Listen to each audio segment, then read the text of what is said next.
Hey people, what's up? What is going on? Welcome. Change of Pace Saturday night. Snake Room podcast. Welcome. Let's see who we got up in the building tonight. Drop me a comment. Who we got? Hope you are all well. Wolf Matrix, how you doing? JM Royals. Hello, you beautiful bunch. Alice, hello. Hybrid Morphs, what is up? WD6 in the building. How is everyone on this fine Saturday? Like always, if it's your first time here, please give us a like, subscribe to the channel, thumbs up, thumbs down. You know, any feedback is greatly received. As always, if you want some stickers, get at me. Drop a message in my DMs and I'll get you some stickers sent out. Who else we got here? Marvelous Bulls, welcome. Woodshed Royals, hello, how you doing? Ewan, back again, wicked. Ice Reptiles, evening stew. So before we start today, just going to give a big shout out to Mr. Darren Hughes for inviting us down today. He had an awesome day at his facility, his house, and yeah, special kind of person. Awesome. Thank you very much. Had a wicked time. So without further ado, let's get the guests on. Hello, people. Hello. Good evening. Well, good afternoon, whichever one it is. So we got Marvin J, MJ's Pythons, Jake, Python Junkie. How you doing? Good evening. Good evening. Thank you for joining us on this fine evening. Wicked. Got a few more joining in. I'm going to say we've had a few lives, but I have never had a live where I'm sitting in the backstage. I was like, backstage? Hold on, wait. Yeah. Waiting in the wings. You're front and center now. Well, we did consider changing a tire during the break. Before we get naked, when you put us on.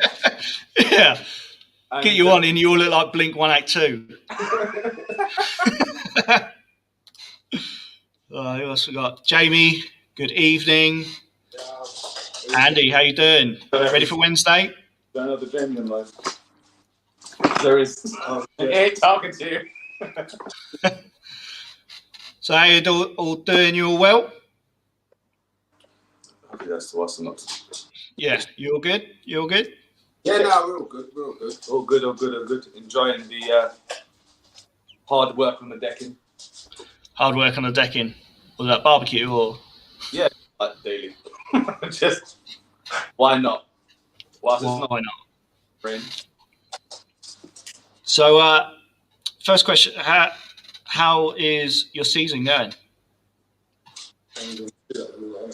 Oh yeah, how's yours going? Mine started off all right, didn't it? With that girl, that 10-year-old. Oh yeah. Marv managed to kill the whole clutch. Fucking killed the whole clutch. No, to be What? 10-year-old normal. That I wasn't 100% sure whether she was male or female, and we paired her up. She went through all the, ovulation and all that sort of stuff, but she was a real picky eater, wasn't she? Yeah, she was. She hadn't eaten for about 9 months. Probably took a few meals, got onto a bit of size, and then got on it. But it was just a slugged out clutch. Do you know what I mean? But it was that thing where it got her eating, didn't it? Do you know what I mean? So I'm sure Alice. Yeah, I rebooted her, man. But I've got a few still pairing up now. Yeah. That I'm looking forward to, but I'm in no rush, man. I've only just moved into my new house, so in a way, it's done me a favour. Yeah. At least you're not moving and unsettling the snakes, like, Exactly. you know. It's also Yeah. clutches. Like if clutch is dropped, and then it's like, do you move the clutch or do you leave it where it is? And if you leave it where it is, it's the mission of having to go there and check on them and etc. etc. Yeah, exactly. Ours is all right. I mean, we've got 2 clutches down. One is about 20 odd days away from hatching. Some more girls looking promising. You've got the Super Phantom that looks like she's going to ovulate, and I think in our live recently, the Big Bertha ovulated. But it's looking good. But I think I said it before, because we've staggered it this year between 4 different start months, if that makes sense. So we started some girls in November, January, some in March, and then the last wave in May. So not all girls have actually seen males yet. Not all girls have been introduced yet. And actually, I think some will be paired later than May. Simply because I'm just basing it on what they look like and how they're doing. If I feel they're ready to go, they may go earlier. If I feel they're not ready yet, I just delay it a little bit more. Aiming for that sort of year-round, the girls go when the girls are ready, rather than November comes around and let's start pairing everyone.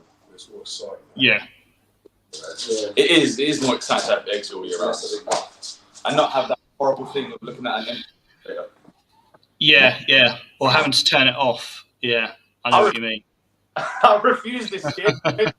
It was empty, but it stayed on. I was like, nope, we're going to get a clutch. There's no point. Yeah. So, how long have you all known each other? Seems like years, isn't it? Yeah. And with you, just over a year. Yeah. I've only known them for about a year. Oh, Jake- really?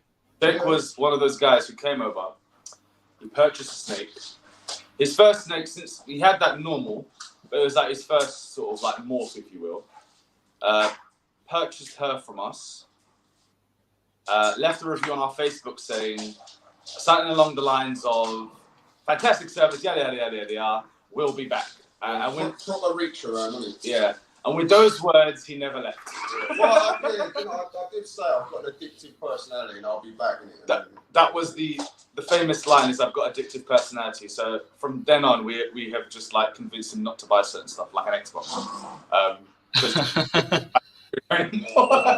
He was just single bachelor, man.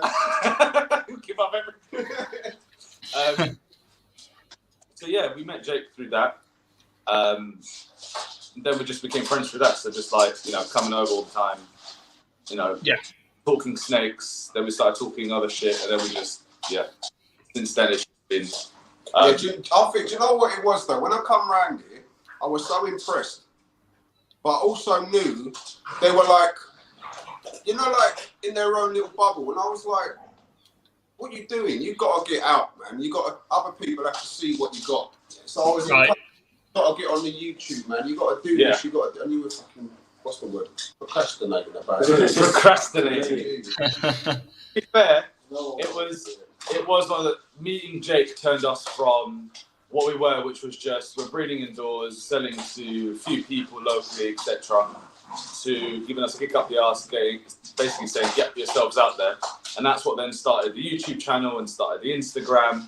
And at no point any of us think that it was going to blow up the way it did. I mean, Jake says he did, but I never expected it. I still don't expect it. But we seem to have a reasonably good response. I mean, obviously we've had our ups and downs with some parts of the community, but they can go do one. Fuck them, fuck a lot of them. But generally, I mean, I think one thing that I always do, like now in this live or all my lives and everything, is I'm just the way I am all the time. Yeah. Which means I took the, back legs off a donkey. Yeah, like Jay said, I was shut up. I just chat some more. But yeah. So you've known Jake a year. How long have you been breeding snakes, Jake? This will be my first season. I've had snakes for about, oh my God, how old's Louis? 16, 17. Yeah, well, it started off when my boy was born. I wanted to have everything in a room that I didn't have, so the big bowl and all that sort of stuff. So when he was probably about 5, I just done his room up. Ball python, big boa constrictor, and I was just looking after those. Do you know what I mean? I just you know, Ruby, the bull python, was always like a really picky eater. But then I had her in a Viv with the heat lamp. Do you know what I mean? I just did what I thought was right. I mean, she ate occasionally. She weren't malnourished or anything. The boa had no issue with their boa. You know, they just eat and eat. But it was just that. It was just 10, 12 years of just looking after my 2 snakes. And then I think, what was I doing? I must have come up on a YouTube about ball python morphs like most people do. And I thought, I didn't even realise. I didn't know you could have other ones than, well, I'm colourblind, but, you know, brown and green, and then that was it. You know what I mean? So what year was it when you came across like YouTube and saw what you could do with the ball pythons? How long ago was that? That was probably a couple of years ago. Literally like a couple of years ago. And then I thought, well, I only want one snake. I don't need more than one. I've got one. You have one dog, one cat. Why would I need 400 snakes? But then when you start going into the morphs and that, you actually realise, I like that one too, and that one. Oh, and if I get that, I can make those. Yeah. I started buying more, but I did my research. I thought, right, get the females in first, which is what I did. I bought a load of females, but I was making the mistake every now and then of buying a female and thinking, if I buy the male, I can pair them up in a couple of years. Not actually thinking the male will be ready next year and I've still got a couple of years on the female. Yeah. But at the moment, I've just got a load of, I've gone for like recessive females. He says he's got a couple of years still on the female. He means a couple of months. I don't know what it is, if there's something in the water at Jake's house or what it is, but the growth rate with Jake snakes is ridiculous. I don't understand it. I can't understand it. Because I'm not overfeeding them. No, he doesn't overfeed them. If anything, because we got 2 snakes at the same time, right? And they were related by potential father. But mine was the asphalt / gravel / yellow belly. So it was a freeway and a highway bred to a yellow belly female, but she didn't produce either or. Right. So it could be any of those 2 dads beside the clutch. And then Jake's one is yellow belly / asphalt. So same sort of situation from the breeder, but it was just a freeway boy. Yeah. And we got them at the same time, pretty much. And she was a baddie, wasn't she? Yours was a bad year. They both just hatched. And we've got them. We've had them the same length of time. Mine is still in a V18 and she's what? 250, 300 grams? And Jake's one's producing follicles. I'm pairing her up. What am I doing? Yeah, Jake has a way with snakes. I don't understand it, but it happens. His snakes just decide to go, yes, screw it, I'm going to get big fast. Yeah, I can't work it out. I don't know if it's because everything's the same as The yours. food comes from here as well. Yeah, well, some of it does. Yeah, so MJ's finest. Well, yeah, the MJ's fine. The thing is, right, Jake's, every now and again, Jake has a snake that goes off food. And the snake then comes to me and has, you know, a taste of our delicacies that we produce in the rat snack house. Yeah. They get back on food, and they're doing well, and then Jake takes them back, and by the next time I see them, they're like 3 times the size. Yeah. And I'm like, what did you do? I'm sort of the gateway. I open up their appetite again, and then Jake just goes, grow. He just sits there doing some sort of voodoo on them, I'm telling you. Yeah. Anyway, Yeah. Well, she's paired up now. Yeah. But then it's that thing. She's slightly on the younger side, but she's a big, thick, not fat, you know, like solid. Yeah. And she smashes the food. So I thought, yeah, I'll pair her up. And she was already growing follicles. And the other thing I didn't, because I'm still new to the breeding side, not so much the keeping, but the breeding. I put a male in there the other day, and she's gone off with a little tail waggling. I've never seen that before in my life. No, I mean, I didn't even know they did that. You know? The little seduction. Yeah, so she's good. I've got a couple of, what else have I got? Got that bamboo pastel calico het lav, pastel lav. Got that. What else have I got?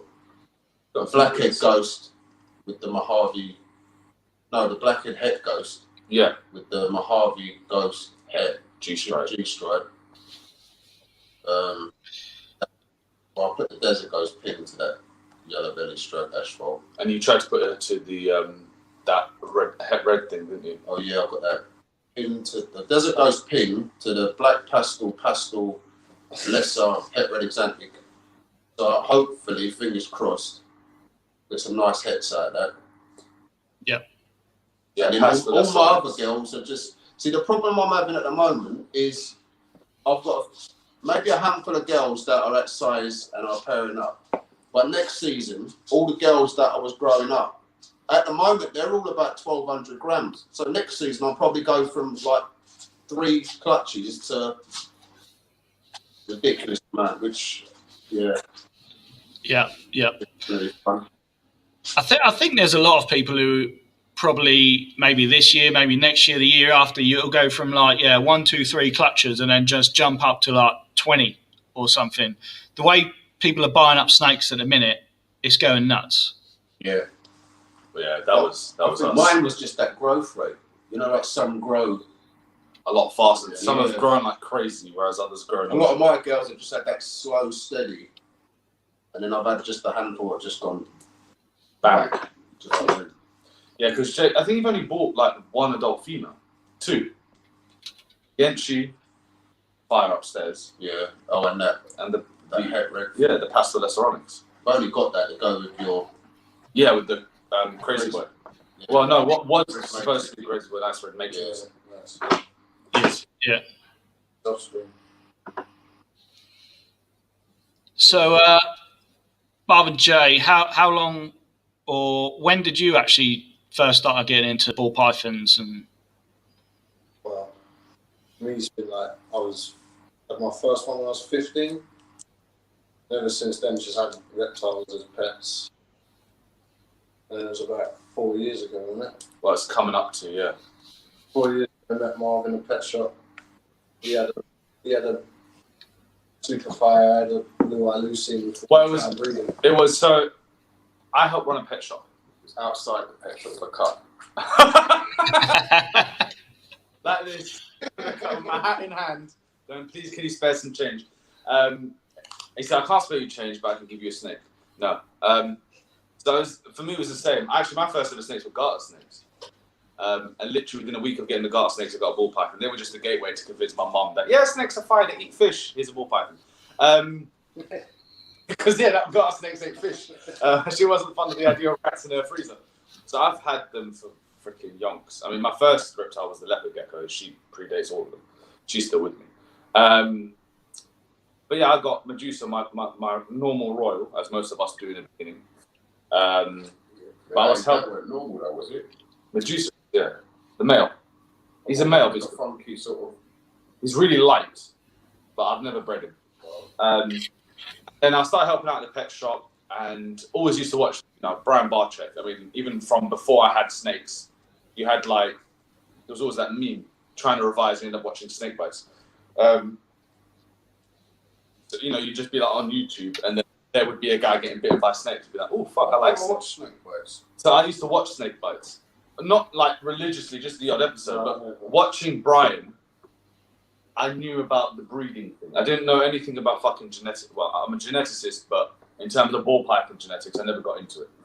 And then I was slowly thinking about maybe one day I'll get a female. Again, I was thinking normal, just to let Medusa breed, because I have this thing where I like my animals to be allowed the opportunity to breed at least once, just because that's what nature intended anyways.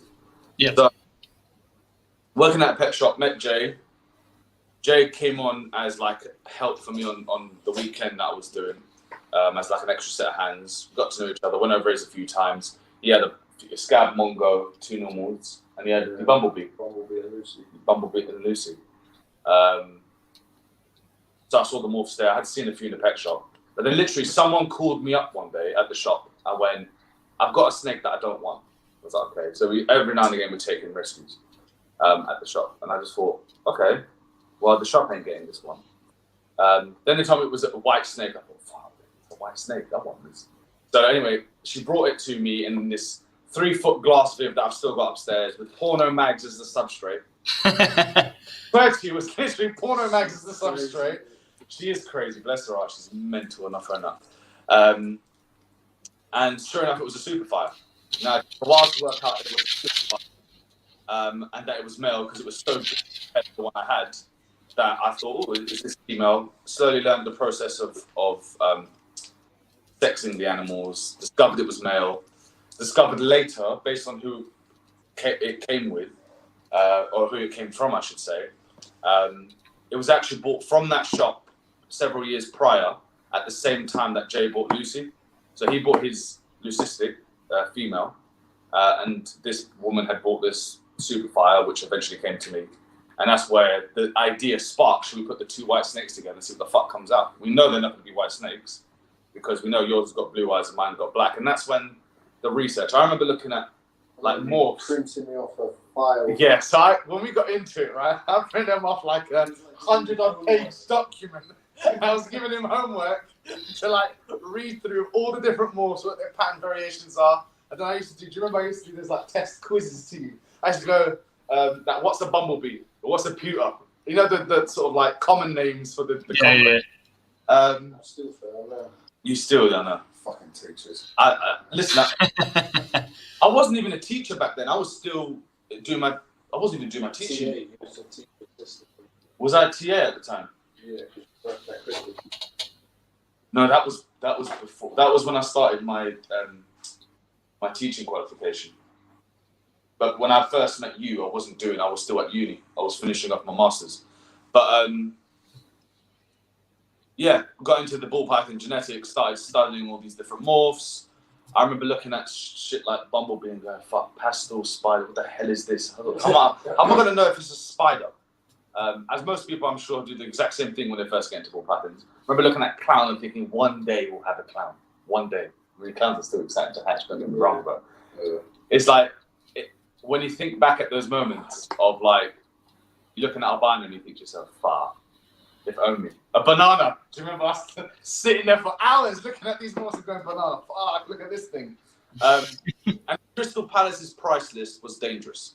And when we started breeding, was at his nan's in this little cupboard, didn't it? Was that it was like a spare cupboard I had. Little spare cupboard, had a little alcove bit, and we built a rack to fit that alcove, which is an entire another story about flooding his nan's house because we drilled into a pipe. It was that thing of just one more screw. Still holding onto this pipe, praying to God that my finger won't give in. We started there. We started just with Lucy, and then there was a whole group of animals dropped off at the pet shop. Which some of them came to us. We thought two of the pastels were female because of their size. Literally that night, you took them home in one box, and before we even had a chance to clean them up and set them up, they locked. And we were like, well, I suppose it isn't male and it's not two females, it's a male and a female. So we had those two, and then I started my qualification. My placement was in an all-girls school in Crystal Palace. Obviously, being literally not even a 5-minute walk from Crystal Palace Reptiles was ridiculously dangerous because I was on the, and that's where it started. So I bought the bumblebee, I bought a couple of normals. I started buying big girls because we wanted to play with it. I think we started with 4 girls, 5.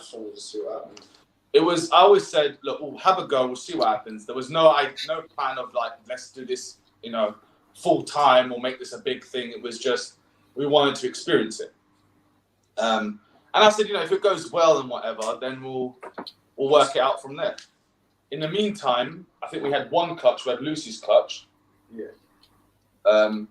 They hatched, and that was it. Someone gave us a corn snake. Oh yeah. Someone gave us a fucking. They literally gave me a corn snake clutch. Not just the eggs. So I took these eggs on a bus home, incubated them. 30-odd corn snakes hatched. And we had these little, these Tupperware container things with holes in them. Oh my God, they were fucking corn snake galore. So we only had them, and then we decided to get a place. So we got this place, transported all the eggs we had that were laid, because we had them in a poly box. And they hatched here. And I remember thinking, it was actually Christmas Day, we were at your mum's waiting for Christmas dinner. It was almost ready. And someone rang me up wanting to buy snakes, and then another person rang me up wanting to buy snakes, and I thought, you know what, we're gonna have to run home quick, because I had everything. Have you set up Wolf Market? Or No. I had Gumtree only. Oh. It was just That's Gumtree. where I found you. Yeah, that's what you found me. Gumtree. Someone called you on Christmas Day. Yeah, 2. I ended up selling 4 snakes on Christmas Day, and it was that day that I thought to myself, you know what, fuck it.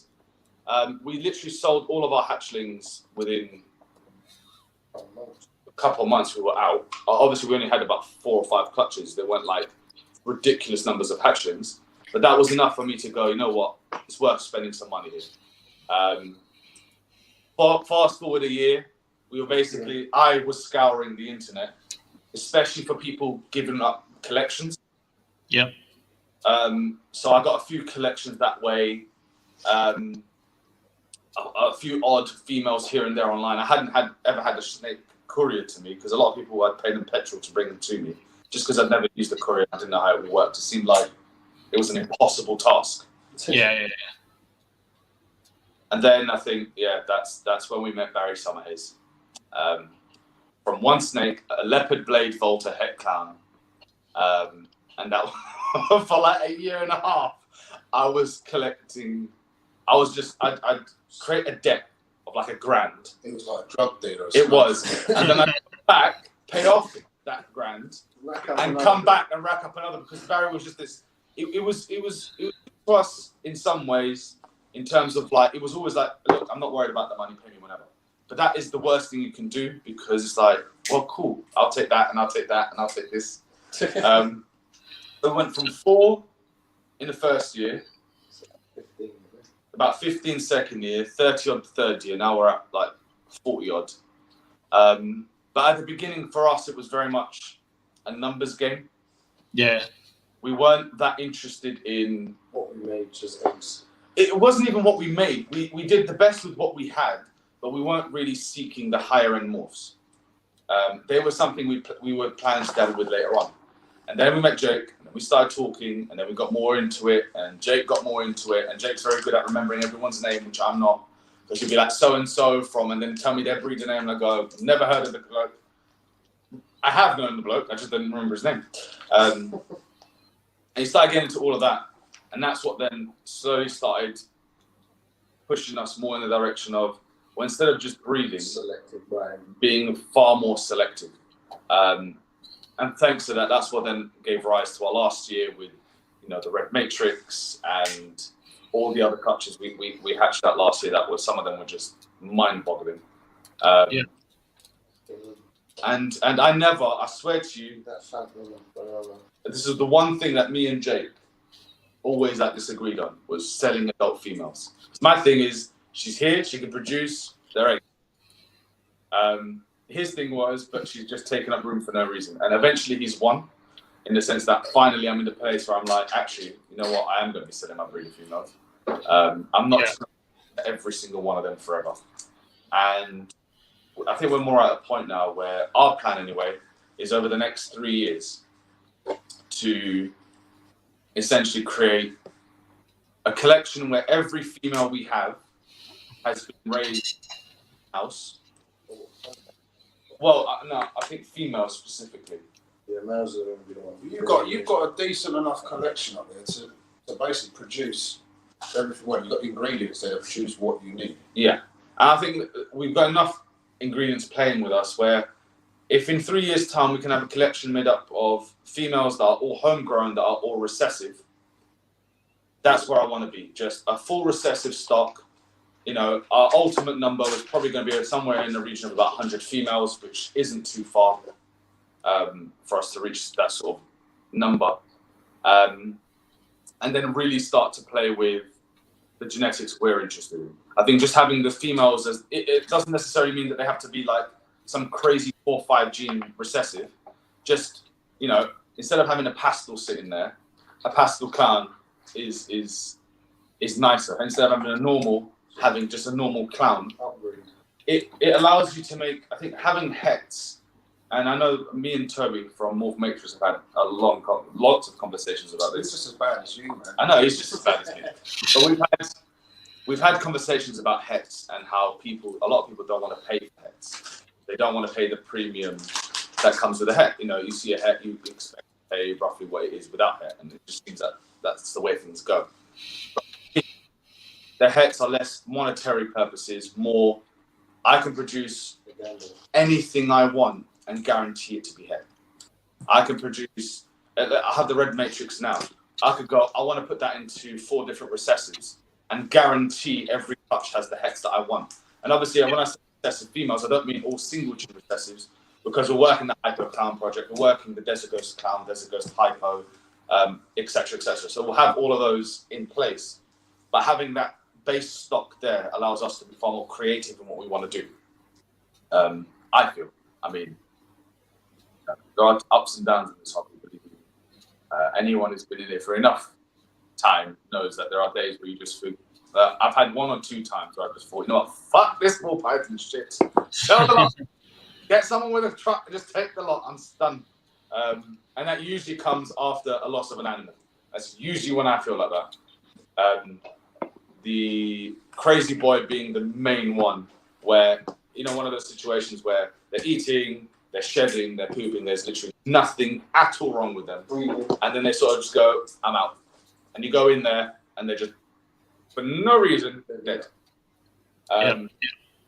That still hits hard. And I mean, the rats used to, but the rats eat each other. So, you know, I'm sure karma's like reincarnating them. They're getting butchered for reasons that they deserve.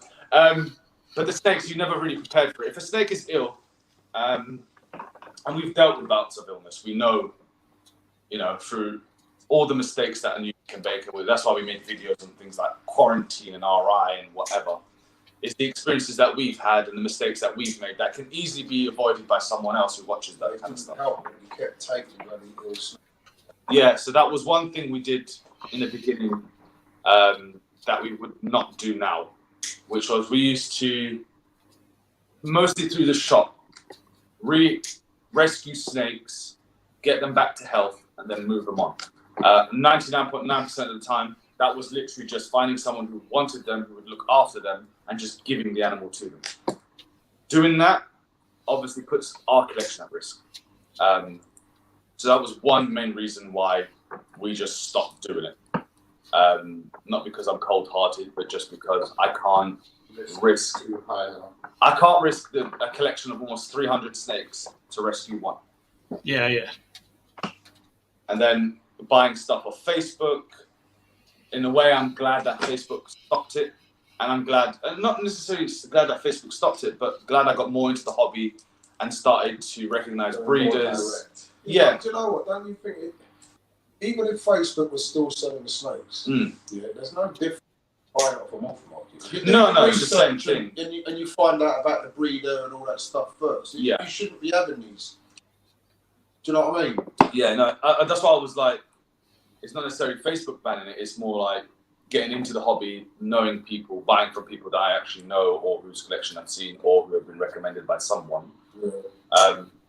Because we bought a pair of bamboos. It was for stupidly low price. And a few people in this hobby have since said, and quite wisely, if the deal looks too good to be true, it probably is. And we learned that baptism of fire, boy.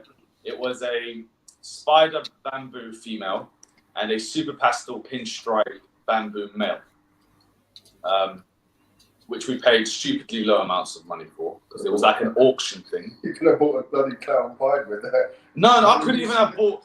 Listen, I couldn't even have bought. No, I mean with the amount of money that you spent trying to bloody take these things to the vet. Yeah, they started a snowball that, I'll tell you straight, got us to a point where we still have a hatchling rack inside a cupboard in a separate room because we had hatchlings at the time, and me and Jay sat down and went, they're going to be the future because we're going to lose everything we've got. It was the RI was tearing through everything. It was, and no matter what vet bills we paid, which were astronomical, no matter how many injections you give them, I'm one who believes if they've got RI, it's a toss of a coin. Doesn't matter. I'm not saying don't take them to vet by for the love of God, do so, because then it's not a toss of a coin. It's a dagger in the back. Probably started COVID with that, It started here. But we battled it for a long ass time. It would be like months would go past, and then from nowhere, more would show signs. And do you remember we bought freaking hazmat suits? We were doing these things in full suits with gloves and masks. They didn't buy them. They've just got them upstairs. They just like wearing them every now and then. I like being a commando underneath. I like the no. But yeah, no, it's. I think RI is one of those things. If you get it, it's a 50-50. It's a 50. You know, injections, no injections. I mean, all of us had their screening done, so they got the correct antibiotics. I noticed through working with all those animals with RI, in my experience, RI seems to have this very weird thing where it clears up and then it hits back. So they'll be clear for 2 or 3 weeks. They'll start feeding and whatever, and then it will sort of like relapse, but the relapse is much faster than the original infection. They relapse, and a few of them have been like overnight death. It's gone from nothing to a slight crackle to foamed out the mouth upside down, contorted in less than 24 hours. Some of them, very few more than a week. It just seemed that it sort of went, oh, they got better, and then and they're gone. So that taught us a lot of lessons. Yep. It's why now I'm like anal with everything that I do when it comes to the snake. It's like over the top half the time, and sometimes Jay knows. Jay's as bad as me. We open that drawer, or we go in that room, and you hear anything that doesn't sound right, and we're like, "What the fuck was that?" And we sit there in absolute silence for like 20 minutes, waiting to hear it again, hoping that if we hear it, we find out who it is. Or like, you know, or it's just a fart. And one time it was, she had diarrhea and she was shitting up the walls. It was just her ass making the sound. The other day, a bit of substrate stuck in her throat, isn't it? Yeah, so every now and again they get like substrate stuck in their mouth. And you look at them and you think, oh shit, why is it acting like that? And then you realise actually it's just got a tooth full of a recti chip or whatever it is that they've managed to shit they've got in their mouth. But moving on, because we moved on to Lignocell, but when we were on recti chip and before recti chip, when we were on orchid bark and coconut fibre mix, what we originally used to use. Paper was the worst. Or paper, yeah. No, I didn't mind paper, man. It's just a bit stinky. Your nose is fine. Yeah. Yeah, Jake's nose is fine. No, I've got a very sensitive nose. If something has died, like a rodent, I will seek this thing out like a bloodhound. Yeah, that's a different sort of. No, but it's like I've come home from work and gone to Jake. Can you smell that? He's like, no. And it's a very subtle smell because it's like it'll be like in another room in a box covered by substrate. And once that smell hits the back of my nose, I can taste it, and I'm like, I will not rest until I find what is putting out the smell. Because something is dead. Whatever it is, something has died.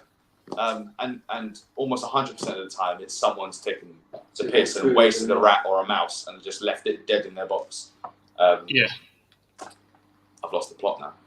That's one question. Oh. You know what I mean? You carry on. You just go for it. Yeah. I was talking about substrate mites. That's the other thing we're paranoid about. When they're on recti chip or when they're on a dark coloured substrate, any fleck of dirt on them. Yeah, not anymore though. Paul Milner, thank you very much, man. Yes. Hot shots, man. Boom. We have hot shot everywhere. I'm probably their biggest buyer now. I've cut them into cheese squares and wedged them in vents that I've drilled, like specific little holes that I've drilled for them. And I tell you, I don't even see flies anymore. We used to get those like carnivorous fly things, especially in the summer. As soon as we were like cleaning shit out, me and Jay were like, every 5 minutes. Run through the box. Is there anything in here? Run through boxes like 4 or 5 times a day. Because if you didn't catch that turd when it was laid, you'd go there a couple hours later and it would be maggot infested. Oh, no. Because those predatory flies don't mess about and their eggs hatch so damn quick. That hot shot stuff is that's. Yeah, no flies, no nothing. It's just got rid of everything. So have you just chopped it up, or have you actually put it on a fan as well? No. Well, go on. when I asked Paul about it, he was like, if they actually have mites, chop it into little pieces and put a piece in each tub. I didn't have the stuff hanging up. And I did that, Next day, nothing. Absolutely nothing. So now it's just the precaution. You know what I mean? Yeah. That stuff. I mean, I've wasted so much money on this. You know, like over the years, that you got front line. Those what are those termite fucking things? Taurus. Oh, those Taurus. So they were. I didn't even. That was. I don't know what that was. Sawdust. Little sawdust on the snake. Because we had a rack downstairs, which was our rescue rack, but we also had a carpet down here. And what long term I finally realized is the ones down here were being treated because they were either new or they were rescued and they might have had mites or whatever. But the dogs would be down here as well. And then the dogs would go upstairs into the breeding room. And I'm pretty sure somewhere, because mites would appear out of fucking nowhere in the beginning, we went through bottles and bottles of Frontline. And then I was like, we can't keep doing this. We can't keep stripping these snakes. Dumping substrates. Like all the substrate. Harassing these snakes, giving them baths and rubbing them down with Frontline all the damn time. It's not good for them. It's not good for us. So that's where we found Taurus mites. And the Taurus mites came in. Nice. Could they stop that place you'll get it over in France? No, it was before, because I always had Frontline here. But it was when Burma got mites. And we sat there looking at Burma. And there must have been thousands of mites on it. But they were all tiny. They looked like they'd just been hatched. Mm-hmm. And the longer you looked at her, the more you could see him running around. I went, how the fuck are we going to demite this beast? This like literally, there is no holding her down. You try to hold her, she moves you around. There's no pinning the snake down and trying to rub it. So we looked at Taurus mites. And since we found the Taurus mites, we used them. And literally within a week, everything was gone. We started using Taurus mites preventatively. Every few months, we'd get a big batch of Taurus mites in and put them in all the vids just as a precaution to almost like a biological barrier, a biological barrier against, because we have people come over. Some of them have never had snakes. Some of them have collections. You never know what, people have mites and they don't even know it. I can tell you for sure. Yeah, I didn't like it when you did that. It's bring people around, man. Just put them in. And Jake was just like, no, downstairs only. You should be letting everyone upstairs. Yeah. And the Taurus mites help with that.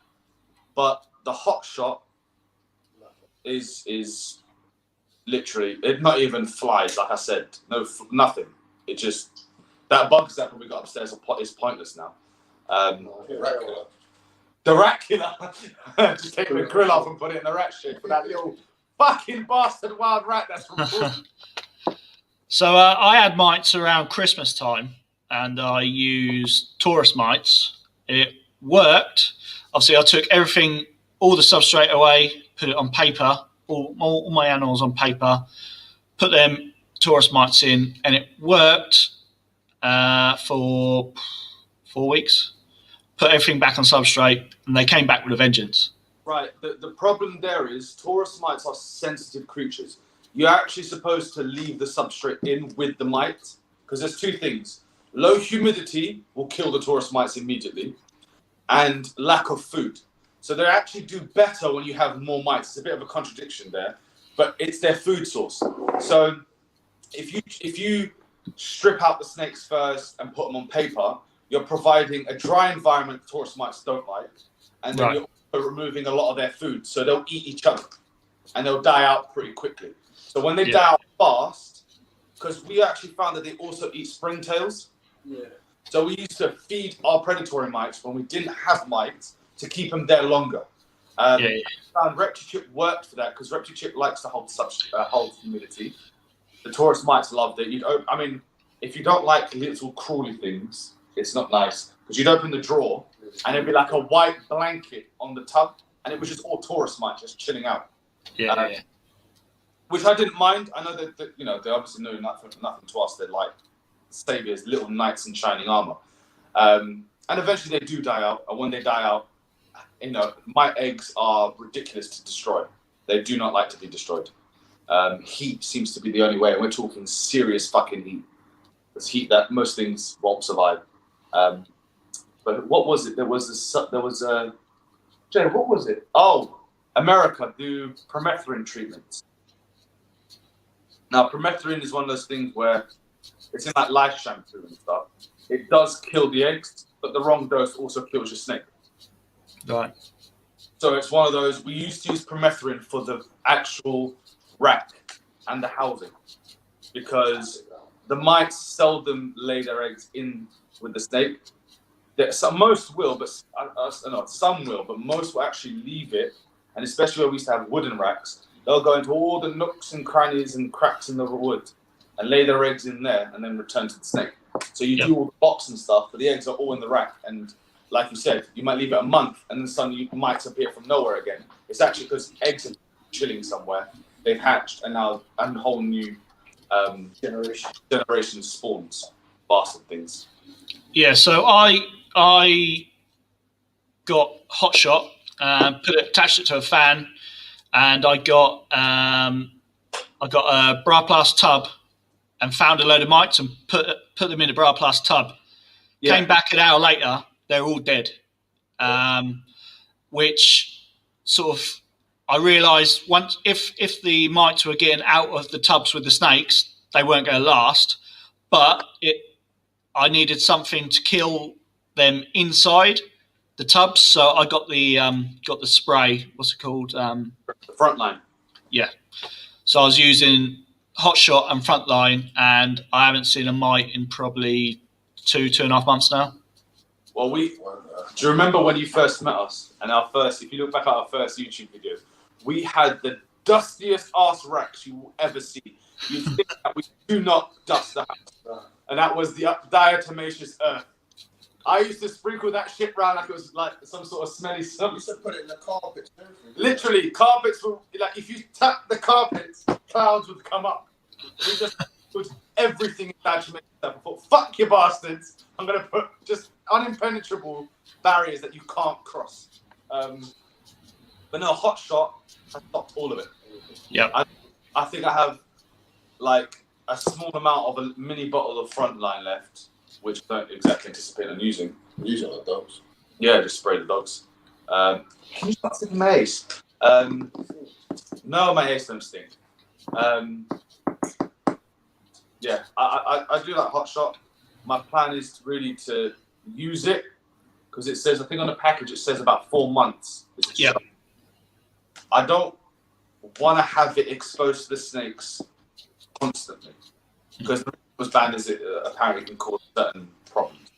So my plan is to have it on for 4 months. What cancer? Well, everything causes cancer. Well, say you smoke, Wally. But no, I mean, I'm going to have it in there for 4 months. Then I'll probably give it several months off and either do it on a sort of every 6 month routine and leave it in for 4 months again, or just not use it until I see mites. I don't know. I haven't decided. It's one of those things. Yeah. Right, so you cleared your collection out now. Yeah. All of our collections clean. Yeah. So the only way to get mites is to be bringing it in. Yeah. If your collection's clean and your so-called quarantine and all that sort of stuff, you shouldn't have to use it. No, you shouldn't. I mean, I might have it anyway, but not for mites. More for like, because I'm telling you, having it I want to put one in the rack shed because having that stuff around and not having to deal with the fucking flies. Yeah, but that's too open. It's too aired out in there, man. Yeah, but still, because you're supposed to put it in an outhouse. Because they say don't put it in a room that is occupied for more than, I think it's 4 hours in a day. You're going to wake up next day when the rats are dead. There is, it's inside the sun. If I was doing it like that, I wouldn't put it in when the rats are all dead. Fuck me, it's in there with the snakes. So you have other species, right? And you're using Hot Shots. Can it be harmful to colubrids? I can say from the colubrids I have, which are like the rhino rat, the Baron's racer, the corn snakes, brook kings, the Mexican black kings, none of them have had any ill effects from it. And it's expensive. Because when I got it, I put it in all my tubs, but also all my vivs, just as a preventative measure. Because with mites, it only takes one mite, because the bastards are hermaphrodites. There literally just needs to be one. And one can start an entire outbreak again. So we just went, I think we bought 3 or 4 things of Hot Shot, cut it all into little pieces, and just every viv got a piece. Yeah. Every enclosure with an animal got a piece. just so that we were attacking all areas at once. And I haven't seen any ill effects. I think the only thing it does have ill effects on are insects. So if you've got any sort of invertebrate, because we've got our Vietnamese centipede who lives downstairs because upstairs has got. It's doing fine downstairs, although upstairs is riddled with the hot shot, which is good.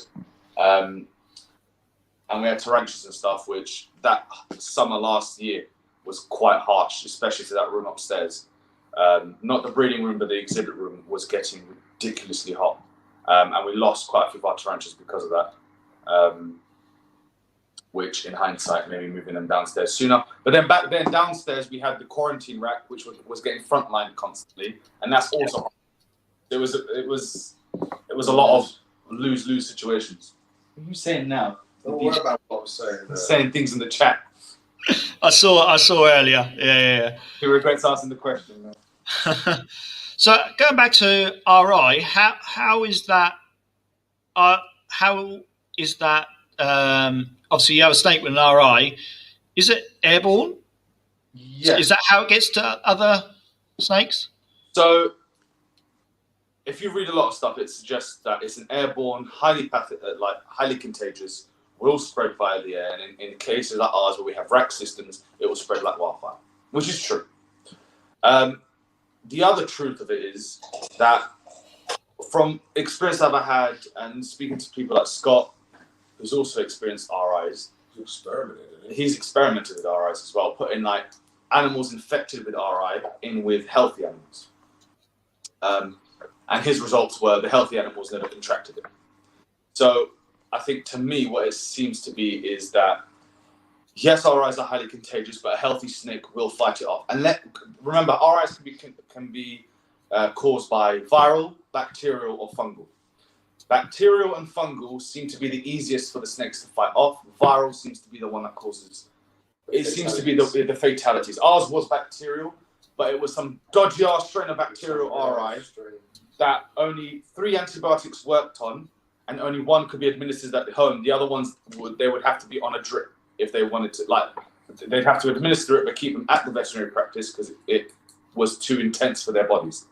But generally speaking, healthy snakes will always carry the bacteria that cause RI. Okay, they will just naturally within their natural bacterial load, they'll have all the bacteria necessary to cause RIs or to cause all sorts of bacterial infections or fungal infections. It's when the immune system becomes compromised that we then start to see infections. So we used to cool our animals, and I think because we used to cool animals and we had this outbreak at the same time, the two things just didn't match up. You had animals who were naturally going to be slightly lowered. And when we talk about cooling, we're not talking about them in freezing conditions. We're talking about a few degrees, but enough to have a visible effect on the metabolism. So as the metabolism drops, they're more likely to contract it and become sick. The other thing we noticed is sometimes you have snakes that exhibit very little, if no symptom of an RI, but then they go into shed. And as soon as they go into shed, they start foaming out the mouth like they got rabies. Again, when they're in shed, they're stressed, their immune system becomes slightly compromised, it shows up. We had one female who, she was only paired once. She was one of the only ones to survive. Pin. Yeah. Pin was an adult female who's down here, and she was really bad at one stage. She was giving her injections. We had been previously breeding her, but she only had 1 lock. We were administering antibiotics. She was downstairs for about a year. And then one day, she dropped her clutch. Frank's like, the side effects of hot shots is compulsive pooping. Listen, you put me in front of a camera and asked me a question, I'm going to answer it. You're like, I ain't going. Yeah, so she laid a clutch.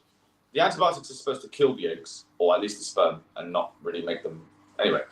But I have seen other girls who lay a clutch seemingly healthy, and then the female is fucked in the sense that she had an RI, but the stress and the act of laying a clutch has allowed it to take a grip on her immune system.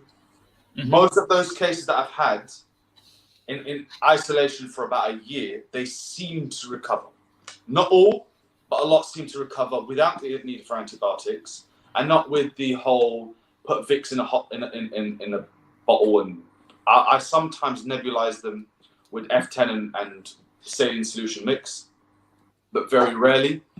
I find sometimes actually keeping them dry helps them out a little bit. RI is a tricky shit. It really is tricky shit. Like Gavin was saying, isn't it? Just put them on paper. When he's quarantine, you put some on paper, just cranks the heat up. Mm. They're not obviously like 100 degrees, but you know what I mean? Just keep it just a little bit. If you keep that, I think that's the key is warmth. Not to the point where it's going to harm the snake, but warmer than you would naturally keep it because the warmth will boost their immune system. If you're lucky, you get heat while they've got an RI. Very rare, but if they do, they tend to bounce back. If they, for example, when we had that outbreak, any animal that I saw was showing signs of bubbling, but 8 typically made it without much need for intervention. Those who didn't was more of a touch and go. Right. Yeah, so I guess like it's kind of like us when we get ill, we go to bed. Heat. Yeah. Fevers. We, as mammals, our bodies will create a fever to kill off the infection. They can't. So by stimulating that increased heat, you're not creating a situation where, so fevers to us get our body so warm that it kills the bacteria. But it gets too warm, they kill the enzymes in us and we die. Which is why if a baby gets a fever, you chuck it in cold water. With snakes, but no kids. No. Listen, if you had a baby had a fever, you just call babies in cold water. Listen, you baptize them in ice water. But with snakes, I suppose it's similar. Their metabolism, everything they do is related to their temperature. So the more warmth you give them, everything kicks up a notch. As for example, if you've got a snake off food, typically it's not a good idea to keep them hot because their metabolism is at full whack and you see them lose weight much quicker. If I have a snake naturally off food, a male for example, I will lower the temperature by a couple of degrees. It's not much lower than it was. So for example, instead of keeping the hotspot 89, I'll drop the hotspot to 87. And I find that actually you see any weight loss happen much more gradually and slower than if they're kept at that 89. You tend to see like a, fuck me, where did your weight go? Yeah. If hatchlings, if I'm assist feeding a hatchling, they're typically kept slightly cooler than all the other hatchlings. But I keep my hatchlings slightly warmer. I do. Generally, my hatchlings are warmer than my adults. Yeah, I keep mine slightly warmer and I feed them more frequently. So they tend to expand. Yeah. Well, yeah, if you're keeping them warmer, their metabolism is faster, so they can process that food much quicker, so you can feed them more often. Yeah, I get that. Yeah. So I want to talk about, until last year, like you say, you weren't really on social media. Was it around about this time last year? Yeah.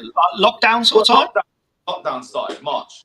Yeah, so it was Jake who suggested to you, you need to get this shit on the road. And yeah, they're like my little Dinker projects.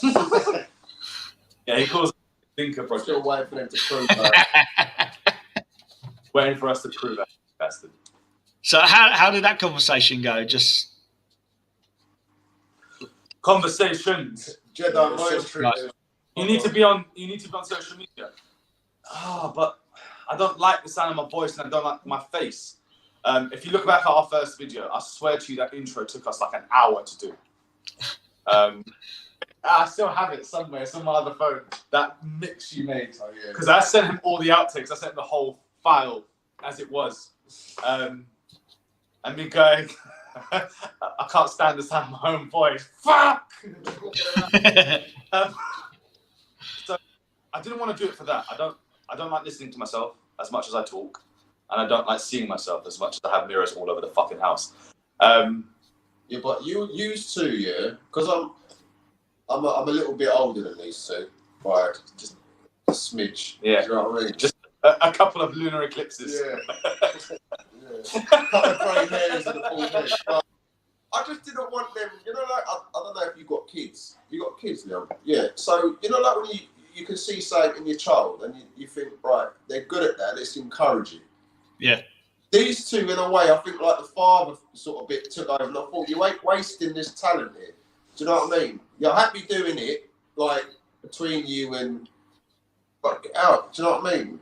Marv. And then it was like, just get out. So I thought, Yeah, eventually I went, right, I'll do it. I'll open up my Instagram. I'll start a YouTube. I'll put up some video. I'll put up a video. Welcome to MJ's Pythons. Because I had my Facebook MJ's Pythons before that, and we used to every now and again I put like a little montage together or something and put it up there. And so we started recording. We made those first videos reluctantly, but it was under the thing that I wanted to educate. So our least successful series has been our genetics one, which I'm baffled by. Because it's boring, man. Listen, you want to know about genetics, you need to learn these people. Anyway, someone commented about as soon as you started talking about eye colour, you lost me. I thought, shut the fuck up, are you a teacher? Listen to what I got to say and then come back to me. Don't learn it as pastel and spider make a bumblebee. Learn it as genetics and then everything makes sense. No one has questions. You love it, man. You love being in front of I'm a geneticist. You love being in front of the camera, man. He does. You've got a good team. Jay holds the camera and you just talk. Yeah. And then the YouTube channel slowly progressed. So we started making some videos. In the beginning, it wasn't even Jay recording. I was just sticking the phone into the rack. So I couldn't even see what I was recording at the time. Yeah. I'd and then look back and go, fuck me, I'm not even in shot. Because I started with a front-facing camera, but that puts me off too much because I can see myself. Mm-hmm. Then Jay took over recording, and I started doing the lives. And I think the lives are what helped me the most because I really enjoy doing the lives, and I love the comments and I love interacting with the people. I started seeing the camera as the live. So when I was talking to the camera, I wasn't talking to the camera anymore. I was talking to the audience. And that's what helped me come out of that really awkward, because the first few videos, I'd sit there planning what I was going to say and then say it. And then it became Jay hits record, I ramble, hit, stop recording, I put it into iMovie editor and I upload it. Then the video started to progress as the editing got better. Yeah, and then every now and again, Jake would take one of my videos and tear the bastard thing ass from limb. He would pull it apart by the millisecond. And just constantly give advice on, actually, why don't you try this? And he'd be like, because Jake watches a lot of YouTube, right? He's in a bad day, he's got nothing better to do. He doesn't watch YouTube, I like, no, he's focused on the road. Only on his breaks. He doesn't have a square burnt out. That's bad, isn't it? He's got, if your phone is in portrait and you've got the little video play where the video plays, his screen burnt where that video plays because it's playing so much. It's hilarious. He's just got this pink thing, this pink, like slightly pinkish bar on his screen where the video thing fits. But yeah, he's watching all these other breeds, especially like some of the more successful ones, etc. And just really picking apart, because he's very artistic. And our first main jump in filming was the one we did with Neighbours Constrictors. When I got fucking Bell's palsy. That's what it cost me, right? I put effort in and I got a stroke face. And from there, it's just been progress. Every now and again, new things are thrown in. We've changed editing app, the style of editing. More recently, I've got far more into the... It was actually, you showed me a couple of Brian Cusco's videos. And although I'm no Brian Cusco, because that man is like, especially when it comes to audio, he is meticulous as sin. And there's no comparison between my videos and his videos. His editing quality. But the difference, I think, is he's a professional YouTuber. And I'm doing it for part-time. I can't even say part-time. Isn't that his job, like a photographer? Well, he does it for Freedom Breed, really? Yeah, for Freedom Breed. Yeah. But all those slow-mo shots and taking it away, and some people may have noticed in like more recent videos, I talk less and less and less. And it's less about hit record and let me talk for 15, 20 minutes and by 15, 20 minutes, I mean an hour and a half, and then I have to go, shit, that was too long, let's do it again. I record all the shots of the animals first. Right. And then add in my bits with me, which I try to keep to like a minute at most. So you're not bored of my face, and I'm not bored of my face and my voice. And I actually enjoy editing those kind of things a lot more. Choosing the music style, and everything's done on the iPhone. I get loads of people asking me, what do I edit on? What do I record? Everything's done on my iPhone. I record on the iPhone, I edit on the iPhone, I upload from my iPhone a lot. And I just enjoyed it. Became so much more enjoyable to create those videos. And yeah, it takes a shitload more time to do because you're talking about some of them have 300 plus clips. But you would proof it, innit? You'd do it, play it, and then we'd sit there and watch it and go, Yeah. no, I don't like it. Take that and Change do that. that. You get like 3 different opinions. We sort of bounce it off. And that shows Jay. And although I don't really like watching myself religiously, I will always, when I upload my video, I will always watch it back myself. And that sounds a bit weird that I'm sort of like watching my own videos. But I like to watch it. In your masturbation crocs. Bonnet naked in my crocs on. And a little bit of molten wax. Yeah. So I'll watch it once it goes live. To see how, because there's been once or twice that after the upload, it's fucked the end of it. Yeah, The audio, something in the upload screwed it. And I can't stand that. But I'll watch it back, and it's usually because I've spent so much time editing this video, and I do watch it back almost in full, in sections, and then sort of play around with it. But I like to then watch it as the audience will watch it. And just, it's usually several days later, and it's that final going, you know what, yeah, I'm happy with this being out there. And then some will come along and go, but you overfeed your snakes. And I go, what the fuck? Do you actually watch? Do you know when you do a video on your channel? Do you actually watch it? Because I don't do YouTube videos, but I can imagine you just make a video, upload it, and then that's it. Yeah. So I don't like the sound of my own voice either. So I even hate when I've got to edit it. I'll edit it.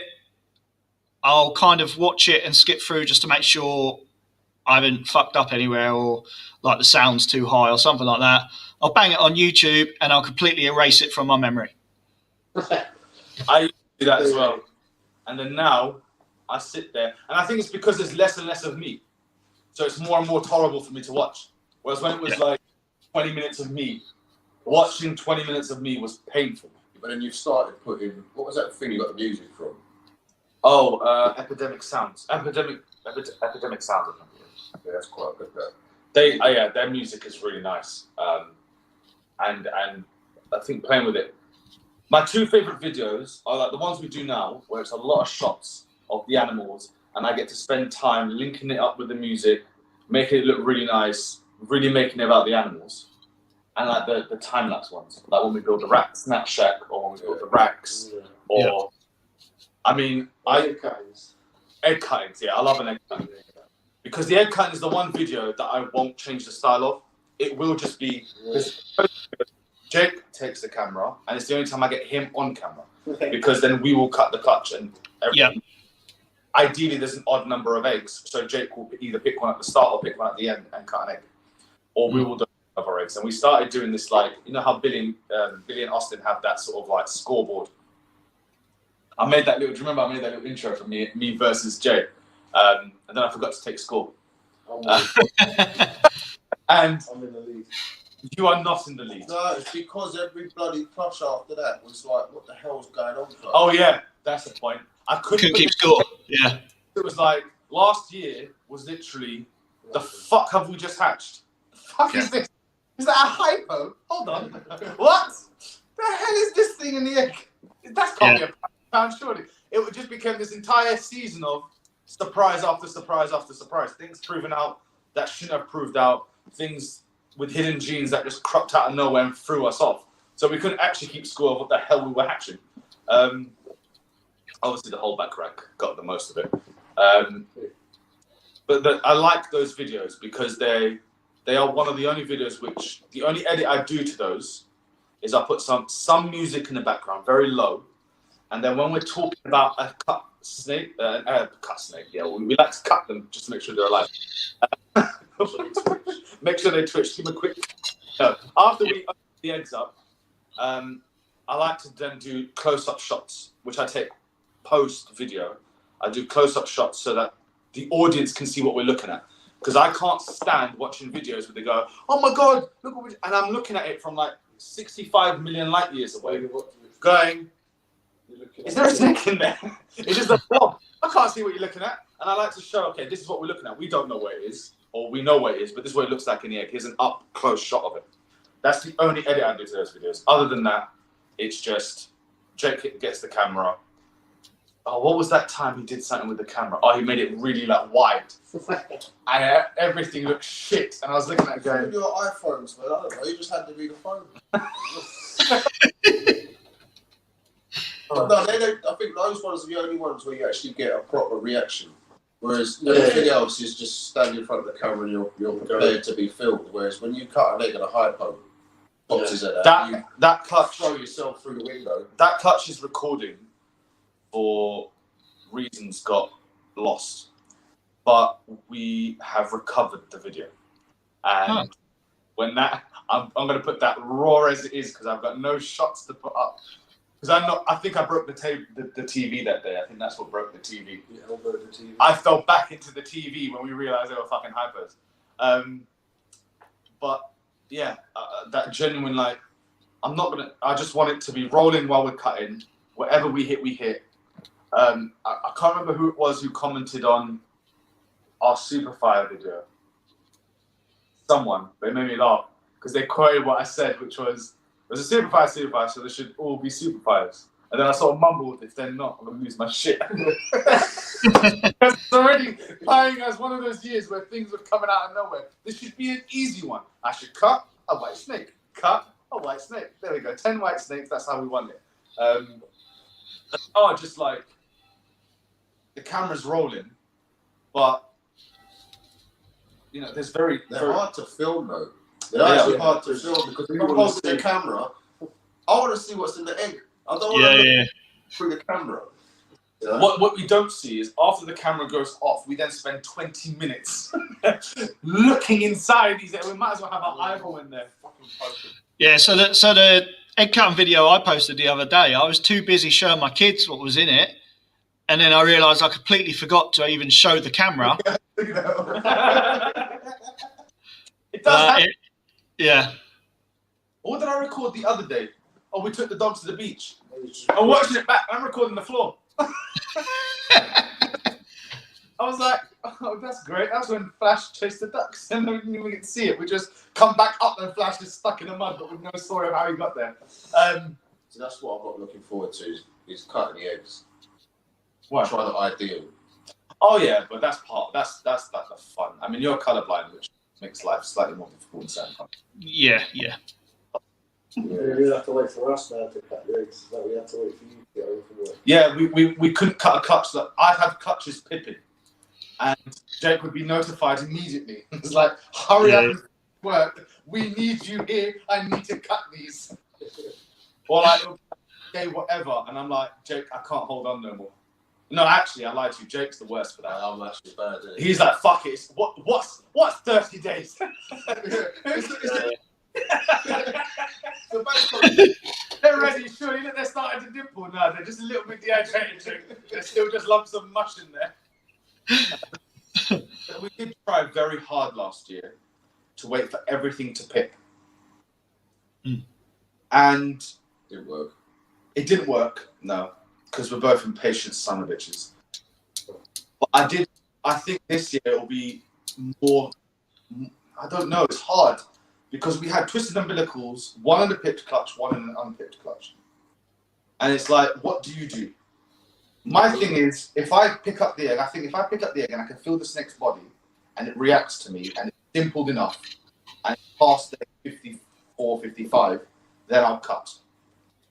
What I will say about cutting pipped clutches is they are so nice to do because you cut the clutch and they're out. Most of ours were out within a couple of hours. By the following morning, everything was out. Yeah, but then the flip side of that is if you had cut that clown clutch. Yeah. That little bubby.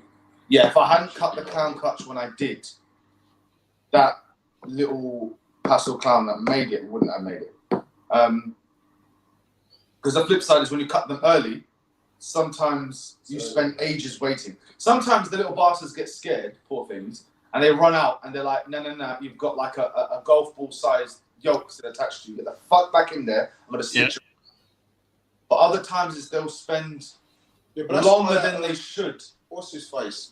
Tinger Ginge. What's his name? He designed that little cage system, didn't he? Because he had an egg that he cut early. It come out the egg and went in to another egg. We've had that. Shit it up and they both come out. So he's got a little cage system for the clutch. I can't remember what clutch that was, but we had one clutch that I went in there to check on them. They'd been cut, and I'm pretty sure it was one that had picked. So we cut the clutch, and a couple of hours later, I went to check on them, and there was an egg that was empty, and I couldn't find the fucking snake. It was completely inside another egg with another snake. It just at my house, and it goes up in here with you. Because I realised it looked a bit dodgy, a little bit like the snake was like bucking. I was like, what's wrong? And it was two heads in there. They were the same morph, so it didn't make it particularly easy to identify straight away. But you never had twins, have you? I have sworn blind in the past that I've seen two heads, but I've never had twins. Right. So I'm waiting twins. I'm not waiting for pretzels. So obviously one video that sticks in mind where you kind of lost your shit just a little bit was the Red Matrix. Yeah. Just talk us through what went through your head when you opened that egg. Well, he knew I that knew. there was something in there that was crazy. I knew because I have this very naughty technique, right? And this one was completely by accident. Because what I do is I check on the eggs, right? And not this season, but the season prior, I worked out that you can candle the eggs when they're close to hatching and work out what's inside just by using a light. Right. And then this year, especially that clutch, I just said, I'm not going to do it. I just doing it because I don't want to spoil the surprise. But I candled them just to make sure everything's all right in there, to make sure the veins are good, just as part of the process. And it just so happened that as I put the light on this egg, it bucked and pushed up against the side. So immediately I knew there was something insane in there. I didn't know quite what it was, but he was the first to pick. So it was literally, I was on the phone to you, he was going through the tunnel, and as I walked upstairs and turned the light on and saw the head, I lost my shit and he lost signal. So I'm back and forth in the house going, oh my fucking God, look at this thing. I keep trying to call him back, it goes to voice, I thought, no, I'm under my own. Talk about a cliffhanger. It was, seriously, he must have been like, the fuck happened there? And he was just there looking at me. It had like its head and maybe an inch neck out. And I immediately saw something completely just ridiculous. That clutch was, obviously when we cut the clutch, I hadn't seen it in its entirety. I'd seen its neck.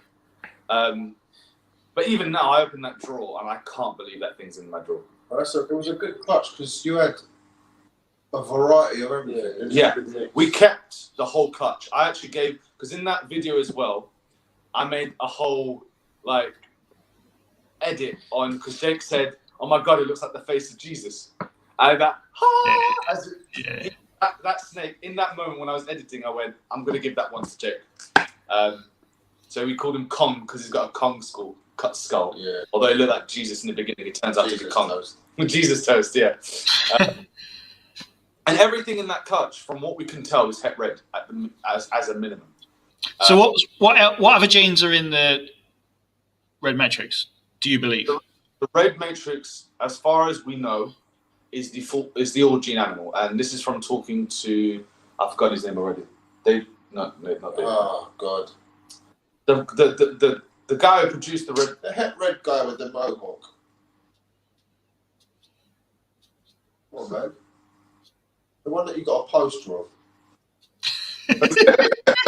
I can't remember his name. I'm really shit with names. But it was actually Eric who told me if I've seen his stuff. And his name will come to me. Corey Woods. Corey Woods, there you go. Right. Corey Woods. So I sent all the images to Corey Woods as soon as they hatched. And then I sent him more updates after. So he helped me ID them, as well as, I've forgotten his name as well, from where the dad came from originally. What's his face? Ross McKee. No, I bought him off from Ross McKee. That's crazy boy, wasn't it? Yeah, but the guys down in Puerto Rico. Royal Genetic Designs, I think they're called. Right. I think that's called that. Anyway, we spoke to them, and obviously we updated pictures after they shed, after they got to about 100 grams, etc. And from what we can tell, he is the full gene animal, which will be a super pastel leopard spot nose red xanthic. Right. Based on tail markings, we are not even slightly. I'm not keeping my hopes up, but from a few people we've shown them to, and a couple of the markings on the hatchlings, there is a very slight, minute possibility that het clown may be floating in there as well. We'll know because he's scheduled to breed to a visual clown female. He's obviously going to be one of my stars alongside the Hurricane Boy, into Clown and Desert Ghost and Hyper, and a lot of them straight away as soon as they're ready. But he was, the odds of hitting it were ridiculous. And It was the first one. it was literally no one was talking about het red at all. Literally no one. I couldn't find anything about het red anywhere. I found a couple of examples here and there, but I bought my female pastel het red from Barry, who didn't want her anymore. So I got it from him. And I traded him the original first isolated Storm female, because there's the Storm and the Carnival, but we won't get into the herbivores. And the omnivores and the Terminators. That's so cool. If Toby's still watching his fist. Yeah. But I traded him for we won't talk about it's a darkling, but leave that aside. It's a pastel lesser het red. Male. Tommy Gun. We called him Tommy. Well, Jake called him Tommy Gun because the little bastard's like a machine gun when it comes to shit. You go anywhere near him, he's like bam, bam, bam, bam, bam. So that was the original pair that we had in mind. Mm-hmm. And then I was scrolling on Morph Market and I saw Ross McKee had that animal advertised, the pastel leopard spot nose het red. And I went, I gotta have that. That other boy's gonna be forever before he's ready. This girl's ready to go now. Let's get him. Let's fuck about with this het red shit. I don't know what it is, but let's have some fun. And he in himself is actually what got me hooked on het red because he looked so crazy. It was a pastel leopard spot nose, but it looked like no pastel leopard spot nose I saw. And seeing that the interaction het red had there is what got me interested. Hatching up the red matrix is what hooks me completely.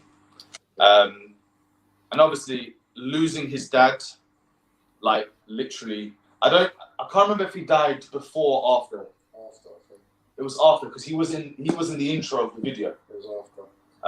Because I made that whole do you remember a trailer for it and everything. But he passed away after he was hatched then. But I had like most of my collection this year was breeding to him. Yeah, it was after because I bought that girl, didn't I? Yeah, he was literally going to be breeding because he only bred 2 females last year. I only let him see 2 girls. One, he obviously sided clutch. The other girl never went.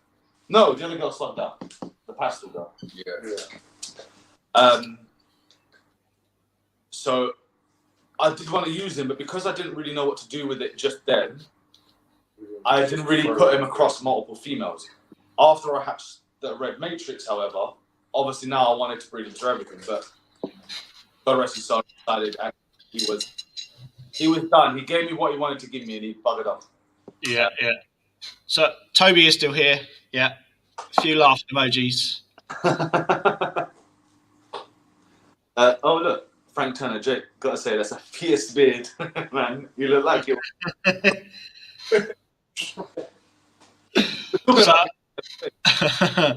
grow.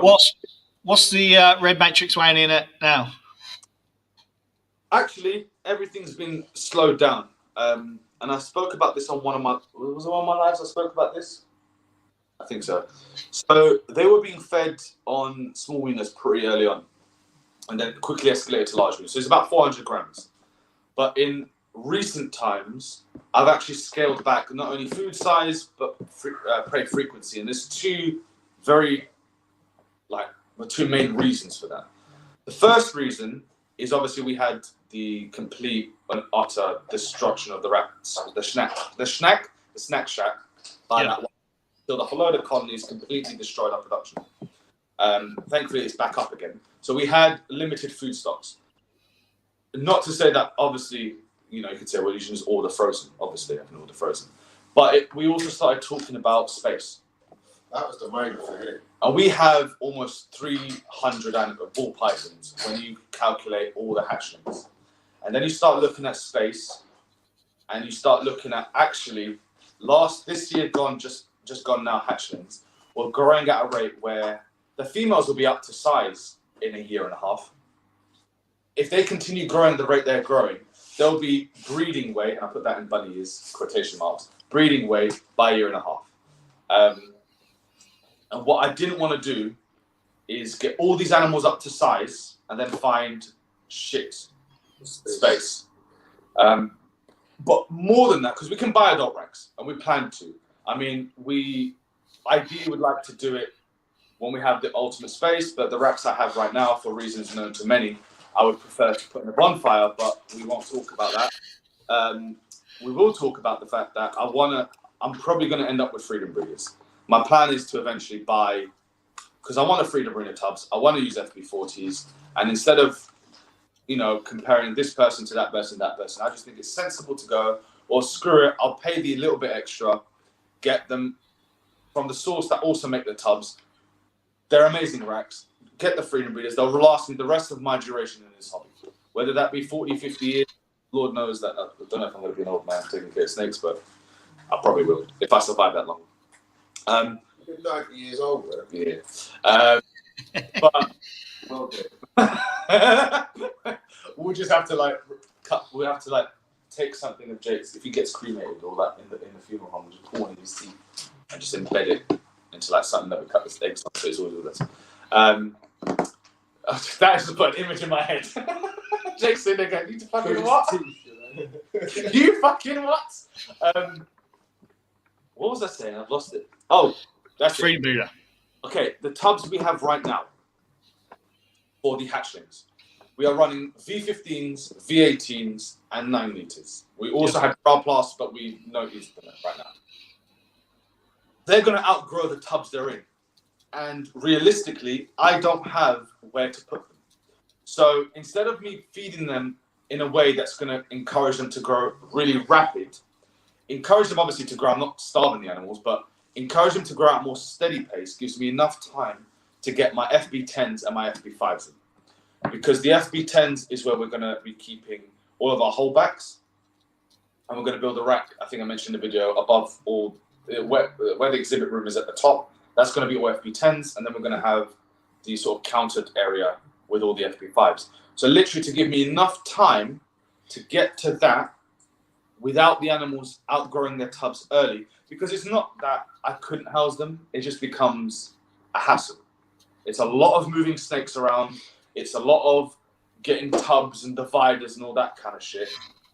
So instead of plowing them with food, which I wouldn't say plowing them, but they were getting decent fucking meals. Of course, I want those things to grow. So I watched Billy from Mutation Creation go, yeah, we hatched this 3 months ago and it's a fucking adult female. Yeah. You see, at my age, I spoke to Will, who's from State 48, Joel. Joe. That's the other thing. There's this big thing a few months ago about breeder size, 3 years or 3 winters. Yeah, all that bullshit. Quid. What do you want? Tobacco, please. Tobacco. Is that yours or mine? Yeah, that's what it is. All right, shit. Sorry. After speaking to them, how they do it is it's sort of obviously, they've got to be at a minimum weight. I think a lot of them are saying 1,300 grams. And they've got to be feeding. Do you know what I mean? Obviously, if they're off food, then no problem. But it seemed that from what I got from them is if they're whacking rats and they're 1,200 grams or 1,300 grams, put a baby. What's the worst that can happen? Yep. So if they don't go, they don't go. But then do you know what I mean? They've gone into that feed frenzy to sort of prepare them for the next season. And I did that with Firefly, didn't I? Yeah. She. I mean, I've said this before. She was barely 1,000 grams, and I paired her up. And she's not the only one I've done it to. She's not laid a clutch, but she has gone from not feeding to never misses a meal. But then and it's now sitting at like that's what 1,600 grams. That's what I started to do. But then I was in that process of moving house. So I'm thinking, do I want to move all these gravid females across? Because I don't really want to be leaving the snakes where they were. I'll ease off a bit. And it just so happens that a handful of them just decided, no, bollocks. I'm going to start growing these follicles. I don't care what you're going to do. Do you know what I mean? Yeah. So I've heard a lot of that recently. So people talking about hitting the 1,000-gram wall, or if it exists or whatnot, 1,000-gram wall. If it's not feeding, chuck them out with it. Yeah. Worst thing it could do is kick it on feeding again. From what we understand, the 1,000-gram wall happens. It's puberty. They're becoming sexually mature. It's not 1,000 grams, though. It's around 1,000. That's people say 1,000-gram walls because it's usually sometimes it's 900 grams, sometimes it's 8, sometimes it's 1,100. Sometimes it doesn't happen at all. But there seems to be a lot of people experience the females kind of go a little bit off food when they get around that weight. I can say a lot of my females that I've raised from hatchlings, I'm that way. But for me, once the female's 1,200 grams, because you get two kinds of females. You get females that grow rapid. They're heavy, but they're really long. But then you get girls that they have more tone to their body. And that's what we look for. If I see that good tone, that good structure to their body, I'm throwing them. If that means that the female goes and she's 1.5 years and she was 1,100 grams when I paired her, she's fine. I've never had an issue with that. If it means that actually she doesn't produce a single egg, but she's gone from being 1,200 grams to 1,600 grams because she's gone on a mad feeding frenzy, then that's brilliant. That's what we wanted in the first place. That's what we were aiming for. We don't aim to produce a clutch. I mean, the line in that is that if it was someone new coming to the hobby who hasn't had the experience and hasn't seen the animals and hasn't had their animals over a couple of seasons, my suggestion would always be wait 3 winters and wait for the 1,500 gram as a minimum, because you're less it's the bounce back that can cause issues. So they lay a clutch, and there's people like egg bang. More importantly, if you've just bought a snake, so I'll go and buy. I've never had a snake before in my life, and I'll go and buy a female snake. Yeah. And I'll go and pair her up straight away. I haven't really got any experience about just generally looking after a snake. No. If you're new, and you should. That 3 years will give you that 3 years experience of it's taking a shit. What's that? Do you know what I mean? That's a baby's learn. Do you know what I mean? It's learning. What's that geezer said? Be a servant to a serpent or whatever. Learn. Know your Student of the serpent. That's it. And that's why I think, like, if someone new in the hobby, like brand new, and even if they're thinking of breeding or not, but more specifically if they are thinking of breeding, my suggestion is always buy yourself hatchlings. Don't buy adults. I don't have anything against buying adults. We bought a lot of adults. But we bought adults after we had raised ours from hatchlings. I had my boy from hatchling. At the time, I had Firefly and Crystal from hatchling. He got all his from hatchlings. I think when you raise them from a hatchling, you learn how to deal with the picky ones. My Firefly girl was a little bitch. She kept all the little quirks, all the little tricks, all the confidence. Because you get a snake. My first snake, Medusa, he was fine. And then suddenly he went off food. And he was off food for 18 months. And I was sure this thing was going to die. Yeah. Then he just went, I want food again. And he was in a viv. But it was like fully bioactive. Plants, shrubs. It was only a 2-foot viv. We had logs, underground bits to hide in and whatever. I couldn't feed from them. I came over here. We moved into this house. I put him in a rub, and he's not missed a meal since. He'll eat anything: rats, chicks, mice, fucking lamb heart. I did that experiment once. I had lamb hearts from school. Experiments on, washed them up and whatever. Cut them into little chunks for the monitors. Yeah. I thought, I wonder if some of the snakes will take it. Well, 2 ball pythons did. He was one of them. The king snakes don't give a shit what you feed them. The retics that we had at the time took a whole heart each. But they eat anything. But yeah. How big is a heart? So a lamb heart is about. So if you make a fist, maybe slightly bigger than your fist. Okay. Tennis ball. No, a bit bigger than a tennis ball. A melon. Like a. I need a charger. But no, like raising them from hatchling, I think gets you to a point where by the time they're adults and you're producing hatchlings, you've already learned what to do with those hatchlings when they hatch. You buy adults and you breed them and you hatch them, and you don't know how to deal with the quirks of a hatchling, you're going to end up with dead baby snakes. It's almost inevitable because you've never dealt with them before. You don't know how to get them on food. You don't know how to assist feed if you need to assist feed. You don't know how to, like, you know, for example, we used to assist feed. We'd give them like a 4-strike policy. Oh, bloody assisting that little baby carpet. Yeah. 9 months. I hate assist feeding because it stresses them out. So I started doing this assist feed where I didn't like putting too much in their mouth. So I wouldn't push it down too far, just a little bit. And it was to encourage them to chew. Mm-hmm. Because the action of chewing gets them to think about eating rather than just swallowing. And then I talked to Will from Royal Canadian Reptiles, who did that live. And his thing was, don't worry about whether it's rats or mice or what the hell it is they're eating. Get them eating. It doesn't matter what their first meal is, feed them. And he was saying he feeds most of his, because he does a lot of live, he starts all his off on mice. Yeah, Kabilka said that as well. And get their confidence up. It is, and I think it's because an appropriate sized rat, I don't know what people feed out there, but a hatchling, unless it's like a miniature, like some, you know, like that clown girl we had, the average hatchling, I feed as a first meal a rat fluff, right? I don't do pinkies, never have, never will. So it'll be a rat chub, I think they call them. You know, when they start to like crawl around. Yeah. They just open their eyes, but they're still not running around, they're crawling. It's a little bit of stubble with them. Yeah, that's a crawler, isn't it? Crawler, yeah. So when they crawl, exactly, crawl.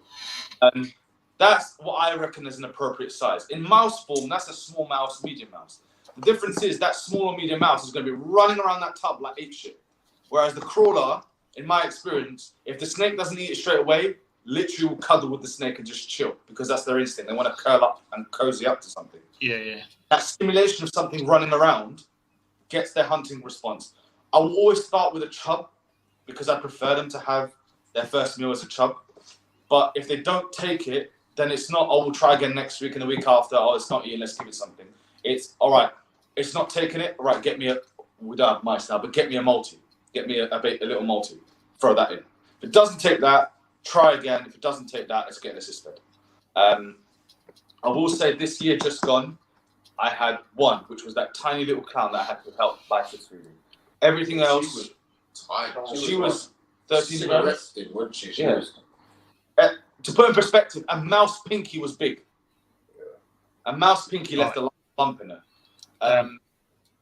But she had 3 or 4 assist feeds, and then she started eating small live multis, and now she's eating defrost rat pups. Nice. It was the only one I had to assist feed this. Everything else either took first try or second try with the live. And I know, you know, people have their thoughts on live or whatever. My thing is, I breed my own rodents. You can't kill baby rats by CO2. It doesn't work. You can't euthanize baby rats. You use a broom handle. No, I use a broom handle. No, it's euthanasia. You know that when you buy pups or pinkies, they get frozen alive because it's the only way of killing them. Yeah. So any supplier, no supplier is going to sit here. What are they doing? Lethal injection? No. CO2 don't work because their oxygen intake is so low that it would take hours and hours and hours to kill them. So they just bang them all in a bag or in a box and put them straight in the freezer. That's weird, man. That's why, usually, when you buy like small rats or wieners, they're always like neatly packed, sort of hugging each other because they euthanize the package. But when you buy pups or whatever, they're just jumbled in a bag because they're literally frozen as a jumbled bunch of babies. For me, a snake killing it is a lot quicker and a lot more humane in my opinion. I don't live simply for the risk of the bite. But I do cull, I don't use CO2 and it doesn't bother me. I cull them by hand as I feed off. So it's literally cervical dislocation as it goes and it's done. So it's literally pull out a rat, kill it, offer it. Pull out a rat, kill it, offer it. I tried a few different ways, humane ways, right? apart from the draw technique. That was an accidental. Barefoot draw technique. That was literally, I was there in horror because I opened. You know when you're so shocked, you giggle. Right. I opened one of the big drawers, and at that time we were booming with rap. He was laughing. I was I was laughing, but in like shocked laughter. I opened the drawer, I put them all away, and as I closed the drawer, one of the little bastards decided to try and come out. But as I slammed the door, it literally caught its head. Oh. And so I was bouncing around like a fucking Mexican jumping. Yeah. I've had that with an ASF. I've opened one of the top drawers and it's jumped out and landed on the ground nose first. Yeah. And then it's just. But the thing was, like, my kids were there watching as well, and they're like, "Daddy, what's it doing?" I was like, "Ah." That's why when I use cervical dislocation, in the beginning, I've said this before, but it's not something that I just went, "Yeah, let me go snap these rats' necks." It took me, when we started breeding mice, I couldn't even be upstairs when Jay had to feed them off. I couldn't do it. I couldn't be anywhere near it when it happened. I just thought, I can't deal with this. And then the more you produce and the more you see die, it just becomes, you become a little bit more understanding of what the fuck's going on. But the cervical dislocation, when I did it the first time, obviously I probably spent 10 minutes going, right, let's do it. No, I can't do it. Eventually I did it. But the more I've done it and the more I've paid attention to it, I've realized that as soon as it happens, you see their eyes sort of like dilate, but they don't. That's because you look into their eyes while you're doing it. Look, you son of a bitch. No, it's as soon as the spinal cord is broken, or in this case, dislocated.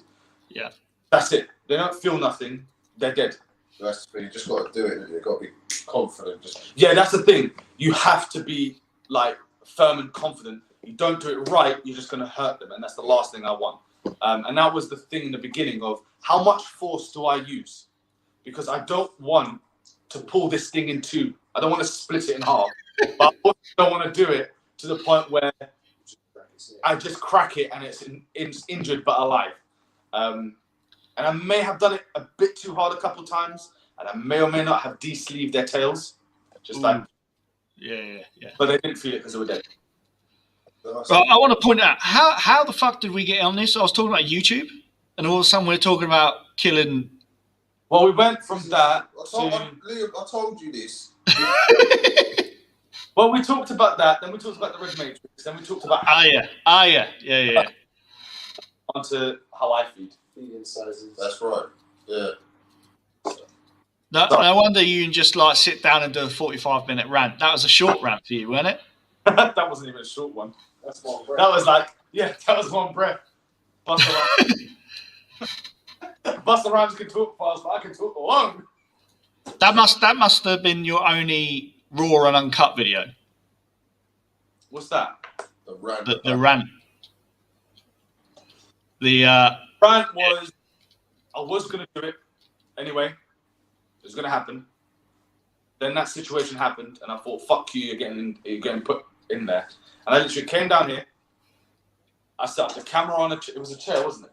Or a table, whatever the fuck we had. Oh, it was the table from upstairs. I set up the camera down here. I sat with my back to the fish tank. I just talked at the camera, and when I felt time was done, I was done. I got up, pressed end, went upstairs, cut the beginning where I sort of awkwardly sort of like trying to shuffle in, and the end where I stumbled over the table, and just went upload. Nothing done to it, and I just thought I know that video turned into. Have you heard what MJ's Pythons is saying about Simon Ling? Which I knew was going to happen, regardless of the fact that out of a 45-minute video, it was literally covered in less than 10 minutes. Mm-hmm. The main bulk of the video is still relevant now, which is instead of being complete and utter arseholes and attacking the people for no reason, and when someone asks a question, when someone does something wrong, just fire away at them because they're obviously evil bastards. Can we just be a bit more mature and understanding to one another? And instead of going, you're a cunt, you abuse your animals, you shouldn't have animals, actually go, what you're doing there, isn't the right way of doing things. You could try this, you could try that, and just support one another and actually be supportive. And that's what the whole video was supposed to be about, because all I kept seeing, I was part of all the Facebook groups. I still am. And I used to post, when I used to upload a video, I used to post my video links on all the groups. Yep. But because I'm there and I've got the notifications active, as I'm scrolling through Facebook, I'd see things pop up and I'd read through and I'd just think to myself, what kind of a cunt responds like this? And even to the point now where I've shown you before, Jay, someone asked a question and immediately everyone's commenting going, here we go. And that memes of people eating popcorn going, get your popcorn. Because they know what's about to happen. I just think to myself, that's not the community I want to be a part of. Bollocks to the fact that, you know, most of the Facebook groups are like that. I don't give a shit. As far as I'm concerned, if I don't make those kind of videos, and I have no intention of ever making those kind of videos, because I've said what I had to say. I ain't going to repeat myself. On a live is a different story, but on a YouTube video, I'll say it once. It's there. If you want to watch it, it's there. It's never coming down. It will always be there, and you can listen to it. But I said my piece. And as far as I'm concerned, if you're an arsehole, right, I've refused people who weren't for sales because they feel that they were ready to own a snake. I have no problem going to myself, you know what, this guy's an arsehole. You want to fuck you. Regardless of who it was, you felt strongly enough, or you felt that strong about you had to do a video with it. Well, I suppose because I'm also an educator. So when I see opportunities to educate and better it, and I see just people being twats, and you see it all the damn time. That's why I'm on Facebook, but you won't see me comment on shit. Very rarely will I comment on something. And it's not that I don't see it, and it's not that I don't read it, and I see the dramas, and I just go, you know what? Oh shit, it's a drama. Fuck off. I don't want to know. Yeah. Sometimes I'll ask that I'll talk to yourself, or I'll talk to Toby, I'll talk to Jake, and I go, have you heard about what's going on? Just so that I have some understanding of what is happening. I want nothing to do with it. Because the last couple of dramas that happened, as soon as I made a comment or in some way, shape or form put my foot forward, I got dragged into it. And I think to myself, I ain't a drama starter. As other people like to say, or certain people like to say, a troublemaker or a fucking, I'm jealous of certain people. I think to myself, mate, I ain't jealous of you and your nothingness. I'm not jealous. To be 100 times more successful than me, I really don't give a shit. I'm not going to sit and be jealous of it or be petty because of it. If anything, I'll congratulate you on your success. And if anything, sit down, have a chat with you and go, hey, how did you get so successful? Can you give me some pointers? I'm not going to sit here. It's weird when that thing of, you know, oh, it's jealousy. That's why they're ranting. I think to myself, I ain't jealous. I've got everything I own. Everything I own, I've paid out of my own pocket, right? I've gone out and fucking worked for it, so everything I own is mine. Don't belong to the bank, don't belong to nobody. It belongs to me and me alone. Well, me and Jay.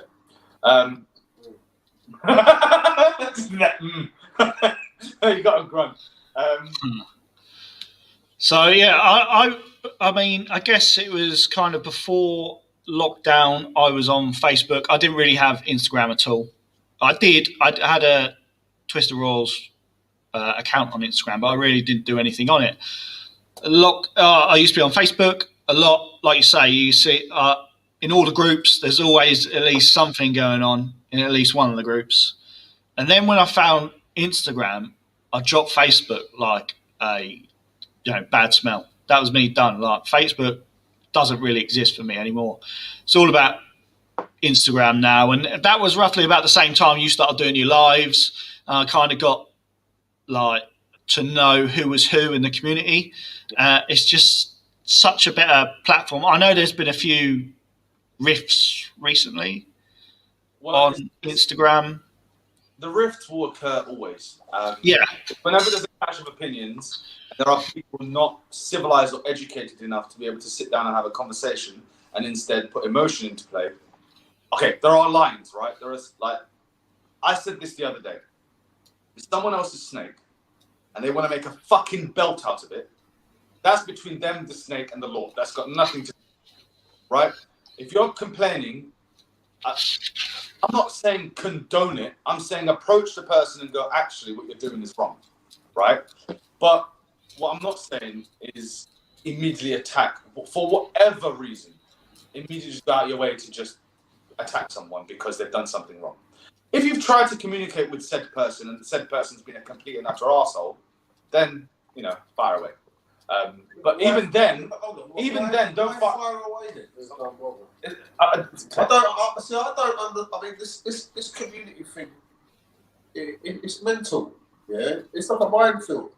Right, I can understand someone doing something with their snakes that someone else didn't like it or whatever, but why does it have to get to a point where you have to message the person and say, we need to have a talk? Well, what does that do to me? Yeah. Imagine someone phoning me up going, listen, the way that you keep your car, yeah, you don't wash it. I'm like, who the fuck are you? Why is it bothering you that much? And I suppose if it doesn't bother you that much, because I can understand some people that they don't like to see. My car's outside nice, but I don't understand why you have to get that bothered about someone else. If their snake is healthy, yeah, or it might not be on the same substrate as you, or you might not keep it in the same rack, or I don't even care, yeah, Liam, to be honest, I don't care how you look after your snakes, yeah? Mm-hmm. If they're all dead in your rack, it affects me nothing, do you know what I mean? I couldn't care less. Yeah. Do you know what I mean? At the end of the day, it makes no difference to me how anyone keeps their snakes or what they feed it on or what substrate. Yeah. It's entertainment. I like YouTube and Instagram for entertainment. And it's like, I understand people who want to see these animals be kept, in their opinion, better. But again, in some ways, I know there's certain lines where, okay, it's no longer an opinion. Okay, you've got a snake living in your garden. It's wrong. That's wrong. Do you know what I mean? There's wrong, and then there's opinion. That's a general cruelty to animals. Isn't it? That's the line that I'm talking about. When it becomes cruelty, that's the line that I understand. Yeah. When it's like, for example, last year, it was this whole substrate wars, which I got dragged into, right? Who gives a fuck, right? If your snake is on, like I've said a couple of times about paper, right? And I've only said that because if you're using paper, unless you're doing frequent, and I mean daily or bi-daily cleans, it's not good for your snakes. And they have no traction, so they just slip and slide all over the place. It's not an ideal. It's great for quarantine. It's not great for long-term housing, right? Just basic thing. But when you use Lignocell or Reptichip or Herp Husk or Go for Cocoa or fucking Orchid Bark or Aspen, as long as the snakes, as long as what they're living on isn't affecting them negatively, why are we all up in a twist about it? And it is, a lot of it is ego on ego. You know, that's all that. And a lot of it is click on click. And, you know, a couple of times I've been referred to as being part of a clique. Listen, I ain't part of no clique. I'm friends with who I'm friends with, but at no point is someone I consider a friend going to go, for example, I'm friends with Paul Milner, right? At no point is Paul going to go, our Reptichip's the best, and he wants me to slag everything else. I just said, Paul, that's your... not that Paul would ever say that. He's not. Yeah. He's very much, you know, as far as Reptichip, he's like, it sells itself. He doesn't even promote it. I'm just using that as an example. I'm not going to go back Paul and start talking. No, I don't care. I'm friends with Paul. Yeah, I'm friends with a lot of people in this hobby, but I'm not part of a clique. I don't just, as soon as something explodes, I'm part of this clique, so I'm on their side, right? If anything, if they're my mates and they're doing something wrong and they're starting a drama, I'm going to call them up or message them privately and go, you're a cunt. Yeah. Stop your shit. This whole thing about cliques and whether they exist or not is a different story. But I don't think it's cliques. I just think it's down to distance. In what sense? As in, you're around the corner from me. Yeah. If you live 10 minutes up the road from me, if Toby lived 20 minutes up the road, I'd see you guys more. But for me to go see Toby, that's a 4.5 hour round trip. Yeah. I don't dislike the guy. I know I'd like him more, but I don't have the time to visit a lot. I'd love to go and see that. What's his face from White Dragon up in, where is he? Wales or something. North Wales. I'd love to go and meet, but that's long. Yeah. Not in a bad way, but I just do not have. I can't give up a whole day of my life just to go and see someone's collection. But I don't have that. I don't dislike them because I don't know them that well, or I've never met them. No. Do you know what I mean? It is what it is. But the whole click conversation is more about, like, for example, whenever anything kicks off, you have X person and Y person, and then you have X mob and Y mob. And X mob and Y mob really don't give a topics about. Yeah, but that's just down to sort of a confidence thing, isn't it? That it's like football. I don't understand it because I don't support like football. Yeah, I don't watch football. Right, but then I suppose if you do support a football team, it's part of being like part of the group, isn't it? I know, but supporting someone is very different to that, which what I was talking about in that rant video, that mob mentality, that just blind right. But that will only affect you later. No, true. I know it doesn't affect me in the slightest. And if anything, if I ever said something publicly, or if I ever did something publicly, and there were people who were in effect being my mob, I'd stand up and go, hold on, no. I don't need this shit. Don't do that shit, because I want to see people try and defend me the way I see people trying to defend other people, just by being complete pillocks. Be educated, be smart. Or like when drama kicks off and I get messages sent to me and screenshots sent to me and whatever. My response more recently and for a while now has just been, let them get on with it. The fuck do I care? Yeah. If they've got the time in their life to try and, I mean, I have this thing, and Jake and Jay drive themselves insane trying to stop me. But I have this thing, the one thing I dislike is people talking shit and just leaving it there and not putting my sixpence in. And I know what you two say, leave it, it's their own business. You can't drop nothing, Luke. I can't drop it, because what I don't like is if I fucked up, then I fucked up. Not having the last word. No, I'll have my last word. Exactly my point. These people saying Yeah. I have the last damn word. But if I'm wrong, I will go, I'm wrong, I fucked up. Yeah, but even when you're right, you're going to end up being wrong. I know, but you will never see me slag anyone off on social media. Start effing and blinding. I think the issue becomes when the educated meet the uneducated. Say like you wanted to forward something, I don't know, like your podcast, everyone's going to support that, good on, do you know what I mean? But when you start going, someone else wants to do a podcast and you're shitting on them because no, Liam's doing it, I find that wrong. Yeah, agreed. Yeah. The balance is, you have people support other people, fair enough, but don't shit on someone else. That's what I'm talking about, is supporting X person, X mob does everything in their power to discredit or shit on Y person. Yeah, exactly, that's right. And I think to myself, I don't give a crap how many people dislike me. I really don't, because this is what I've said to everyone who's ever made any, because I've heard some claims about me, boy. Because I mentioned that I used to rescue snakes, and then people were talking about how I breed rescues. Even if I did, the fuck has it got to do with you? You don't, though. I don't. Make it clear, I don't. I never have. But I'm not a rescue. I'm not MJ Sanctuary.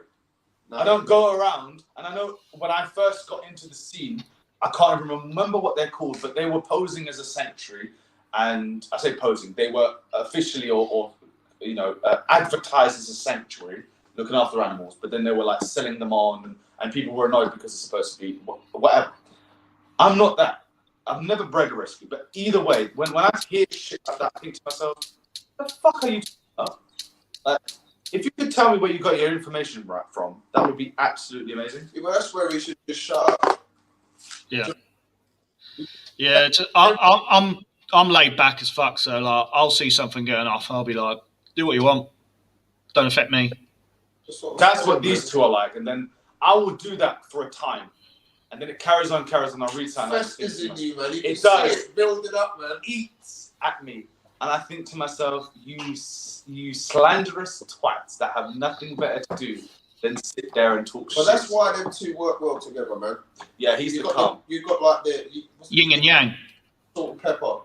I'm relatively a chill person. Oh, everyone who meets me, I'm chill. But there's things that grind me. And when I get ground, I just sit there and I think to myself, but I'll never sort of explode like they want me to, because they want me to get fucked off and I see people going, "Oh, I wonder who's going to make a video about next." I think to myself, "You think I've got the time to make a video about you? That's in my life that I'm going to sit there and go, I need to make a video and put it on YouTube for everyone to know, or go on a live and start talking about X1. I don't give a shit, mate. I ain't going to go out of my way like that. If I comment, and that's what bugs me, my comments, and if anyone's seen my comments, they're as long as the fucking, you'll be scrolling for time, believe you me, but you will not hear any profanity, and I will, that's how I am. When I get wound up, I go straight into teacher professional mode, and I just like type it as it is, highlight every point you've made, break down every point you've made, ask, you know, encourage conversation, encourage whatever. And I know that there's no point in me doing that because it's like fucking talking to a brick wall. Exactly. And some of these people couldn't read the ABCs, right? That's that point, man. Because when I once read someone respond to one of my comments and say, the way you talk, first of all, the way you write, but anyway, the way you talk makes me feel uneasy. And I think to myself, I just went, how so? How am I making you feel uneasy in the way I am talking? And I just said to Jake and Jay, and I said, the only reason you feel, and probably a few others, the only reason you feel uneasy is you don't have the intellect to understand what I'm saying. And by being intellectual and by being professional in quotation marks and not me sitting there going, how the fuck are you doing, or whatever, you're like, what is this? You're expecting me to but it's not respond like, they just don't care, man. Haters are just gonna hate. I hate that. And no matter what you say, you can come out with all the basically everything's gonna tell you, yeah, but fuck you. Well, no, I know. And that's why anyone who buys from me and anyone who has supported me by buying from me, I encourage them to come here. And it's something I can't say I started. Not that. That's when are you gonna do your next barbecue? Our next barbecue will be announced. It will be in the summer. I mean, I've got the fucking decking now and the grass will show. They're the best times to do barbecues? Go on. Best time to do barbecues in the summer, just so you know. Well, yeah. That's Yeah. You can have it all year round. Yeah, I have it all year round. It doesn't matter. But it will be summer, and it will be like, as the time approaches, then I'll put a day and I'll send invites and whatever. But I want to do another breeder barbecue this year. But last year I invited people I knew. I know Paul showed up, which was like, at that time. You had a fangirl moment, didn't you? Rude says You were humping his leg at the front door, weren't you? Darren said to me that he had, if he could bring a mate that was supposed to meet up with him, and he was like, it was really new to the hobby and didn't really know anything. So I was properly prepared to take this person round, teach them about snakes, all this, and then Paul Milner showed up. And Jay said to me after, because Jay answered the door, I was manning the barbecue. It was the last time I manned the barbecue on that day. That was the last time I started the barbecue. I was manning it. And Jay said to me, Jay went to answer the door, and he said to me after the barbecue, he said to Paul, and I think someone else said I think Paul said to me as well, he said, when Jay saw me, he said, Marv's going to lose his shit. And Paul threw to me 2 seconds to work out, who the fuck is this? Why do I recognize the face? But the sunglasses were throwing me off. And it was like that moment where I was like, oh my God, it's fucking Paul Milner. It happens, right? I know it's people talk to me, and I've had a couple people, Georgia was one of them. They come up to me, they're like, oh my God, it's like meeting a celebrity. And I go, fuck off, I ain't no fucking celebrity, nor will I ever be. I'm just a fucking person, stop. But you have that moment, you know, I've spent years watching him and following this collection and whatever, for him to show up out of the fucking blue. And we actually talked about inviting him, didn't we? And I said, I'm not going to bother because it's all the way up in fucking York. Yeah. I'm going to drive to London. Yeah.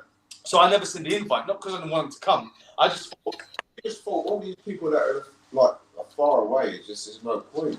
Yeah. I do want to do it different. I want to invite more people than last year, but I also want to have a mix of not only people that everyone knows.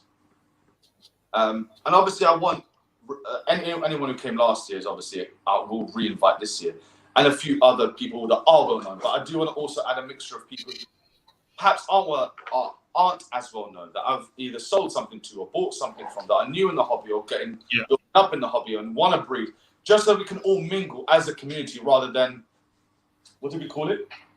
Like an elitist group. Although I'm not part of none of this. You called it that. I was like, you called it something. You called it something. I can't remember. Elitist. I don't know what. Ball Python All Stars.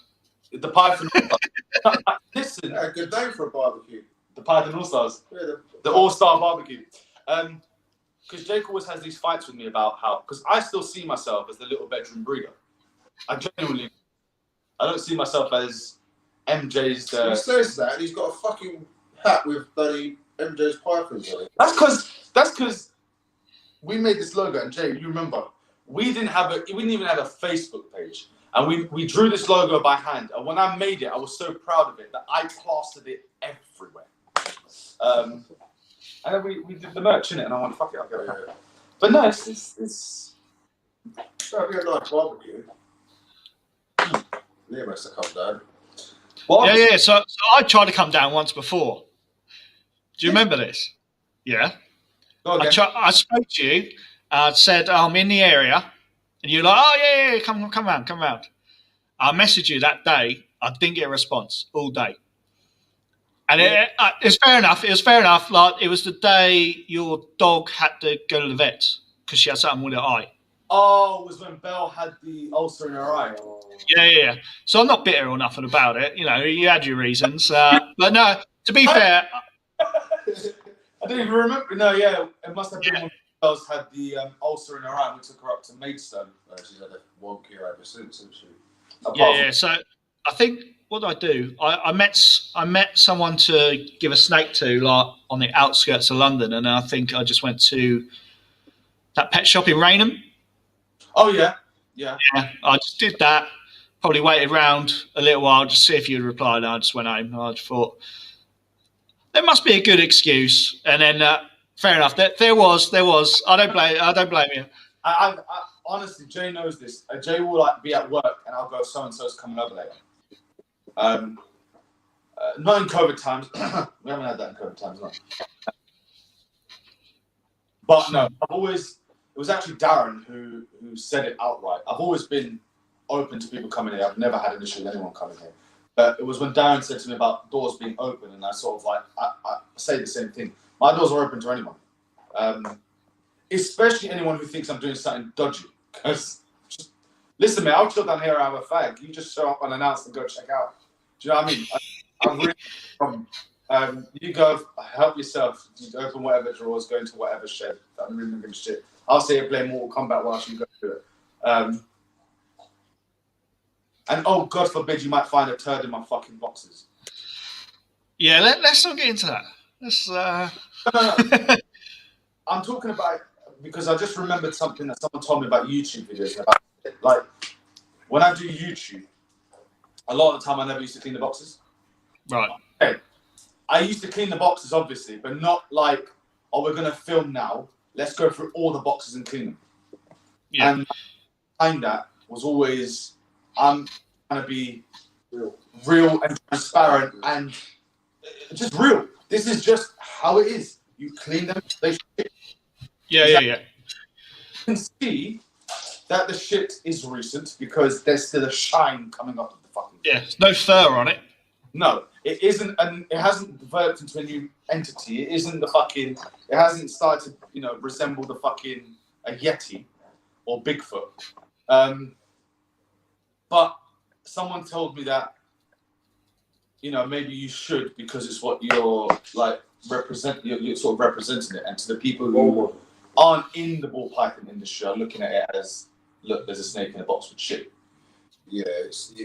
So I started doing more of the. It pains me because I, in a way, stupidly, I'm sitting there going, but this is staged now, and I never wanted to do this whole staged shit. But if there is a shed in there, or if there is a shit in there, I will just like pick it up and take it out and leave it. Leave the rest as it is. I'm sorry, I won't sit there going, well, let me scrub this water bowl until I can see my fucking face in it, and then fill it up with like. JP was one for that. His first videos, he used to open the tubs up and it had like a perfectly folded bit of paper in it, every single tub. Every one. But I suppose it's just... Yeah, he's OCD though, isn't he? He's proper OCD. He is.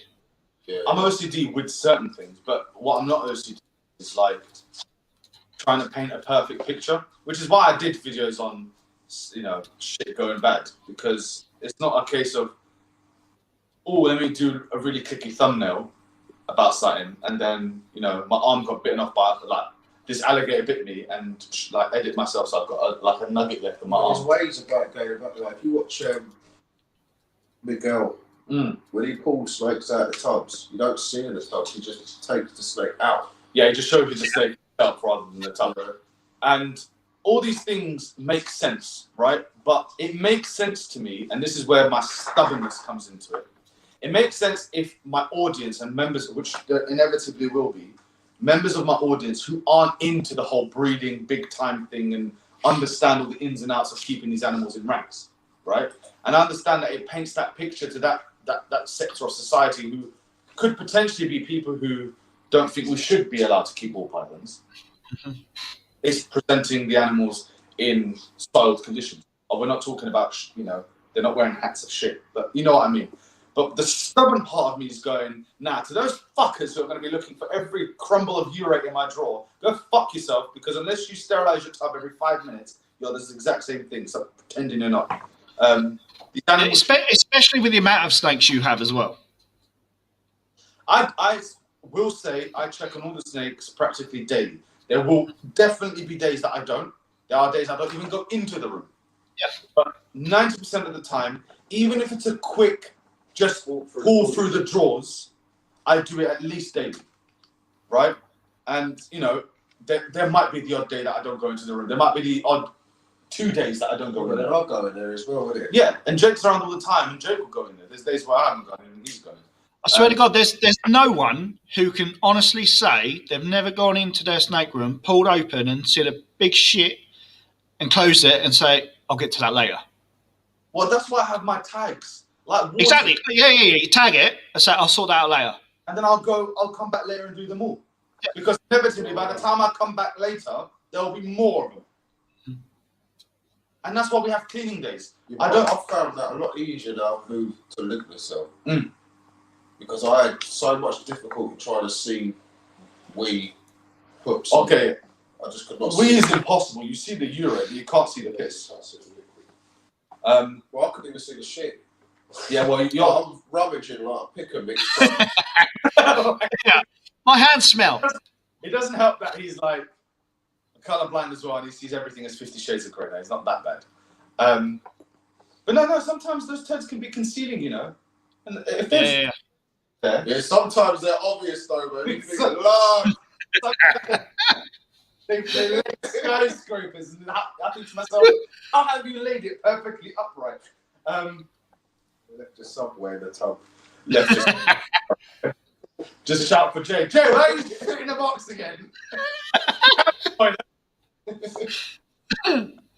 Oh no! The other day, I cleaned them out of Rex chip, and I had the Rex chip in a bucket in the big barrel thing to throw out, and it was up there. And I went in there and I thought, "Bro, that is a big snake shit." It caught my eye. Yeah. That is big. I wonder who did that. And then I realized it was the cat. Oh man, she just has an obsession with Rex chip. That girl.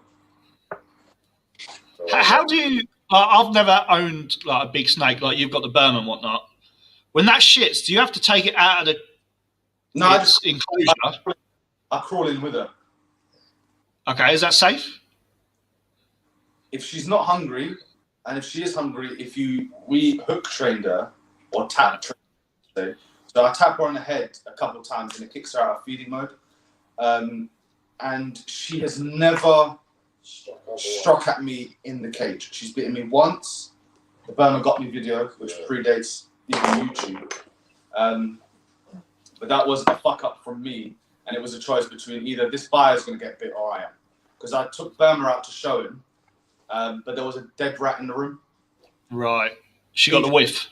I didn't realise he was recording at the time because he sent it to me like a couple of days later. Yeah, but Liam, if you see Burma's shit, right, it's not like you open a tub and you can just take a handful of substrate. No, you're taking a bucket. You're taking a bucket and a shovel. You're preparing yourself for like some hard work, innit? That's not even her urates are bigger than my fist. Yeah. It's like you own a horse. Yes, yeah, pretty much.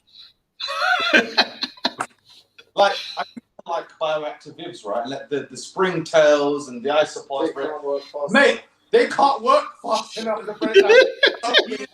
Yeah, that's a fucking year supply of food for them. Damn. That's scary a bit, man. Now, Burma's a sweetheart. What did she like? Try and go after the dog once or something? She does. Okay. She does see the dogs as food. And obviously, your sliders are plastic, right? Yeah. Yeah. So she has more than once popped them, just because she. Yeah. It's like this: if Burma wants to get out, she can get out with ease, right? Yeah. And I remember once, for some reason, that door of that room was open. It must have been ajar. It must have been slightly ajar, not closed properly. Me and Jay were chilling in the bedroom. We didn't have Belle at the time, which had the other two. And we had this almighty crash, like crashing going on. So we got up, and it was Burma in the bathroom, and she knocked over all like the shower gels and stuff. She just let herself out of her cage and was just roaming around the bathroom. Shit. Big snakes in bathrooms, dirty bastard. But yeah, she's, even in that situation, and pick her up and move her back, and she's fine. The idea of the Perspex doors versus the glass doors, although realistically slightly less secure, and don't get me wrong, these doors aren't like you flick them and they fall off, but we're talking about an incredibly powerful animal, and she will bend the doors until they pop out of their hinges. But it's because when she strikes and the door is open, in the old Viv, there used to be times where she'd like catch the door as she struck with her body. And I was worried that one day she'd do that, and with the force, she'd shatter the glass and hurt us. Yeah, absolutely. She strikes, the worst that's going to happen is she's going to pop the door out. And because of that, that room is always closed. Yeah. Even when I'm home, if I'm in there, I'm in there. If I'm out of there, the door's closed. And how often do you feed her? Monthly. She's on every 4 weeks. Okay, so if you missed the feed and then she popped out, she definitely would be after the hunt for the dog. She would. It's like if she got out at any time, and Belle was in there with her, she would go for, or any of them, she would go for it. No. Okay. She's the kind of animal. If she's just fed and you offer her again, she will eat it. Mm-hmm. When she's getting close to feeding, she is more likely to strike at the Viv door if the dogs are in there, just because she can smell them and she gets excited. It's not something she does constantly, but she has been known to do it. My problem became feeding her, because extra large rabbits used to do the job, and now extra large rabbits don't do the job no more. Before it would be that she feeds, and for about 4 weeks, 3 weeks, 3.5 weeks, she would be coiled under the heat, between the heat and the water, and she wouldn't bother. And then you'd start to see her when you're in there more active, at the front, so looking at what you're doing. Feed me. Yeah. Now it seems that within a week she's doing it. Right. She's just getting bigger and obviously hungrier. And how big is she now? So about 14 foot. She was big. She was that size when we last measured her. Well, how long is a door? Tall is a door? What's the door? 7 foot? Yes. I think 8. Isn't it? What's that? 8 foot, I thought doors. 8 foot. Okay. But her shed went up one and across the other, didn't it? Yeah. So I would say at the moment she's about 16. 16. Wow. So what? She's still on the same rabbits and chickens she was before. Her food hasn't been upped, and it's not because I don't want to. It's finding piglets and lambs is nigh on impossible. Have you not got orphanage near you or something? But I've said I always go down Battersea dogs and cats home and help them out with it, when they get a bit overstocked. Just breed dogs. Animals. Just set up fox traps, to be honest. As long as they're not mangy, should eat them. Yeah. So Jake, have you still got any other snakes apart from ball pythons? I've got the boa and 2 carpets. Okay. Are you hoping to breed the carpets? No. I bought what's that yellow one I've got? The jungle jag. She's something. Yeah, I've got this really pretty carpet. I mean, she's beautiful, but she's like a little piglet. Just basically a carpet. But then I put that little one from Crystal Palace, and she has been a nightmare.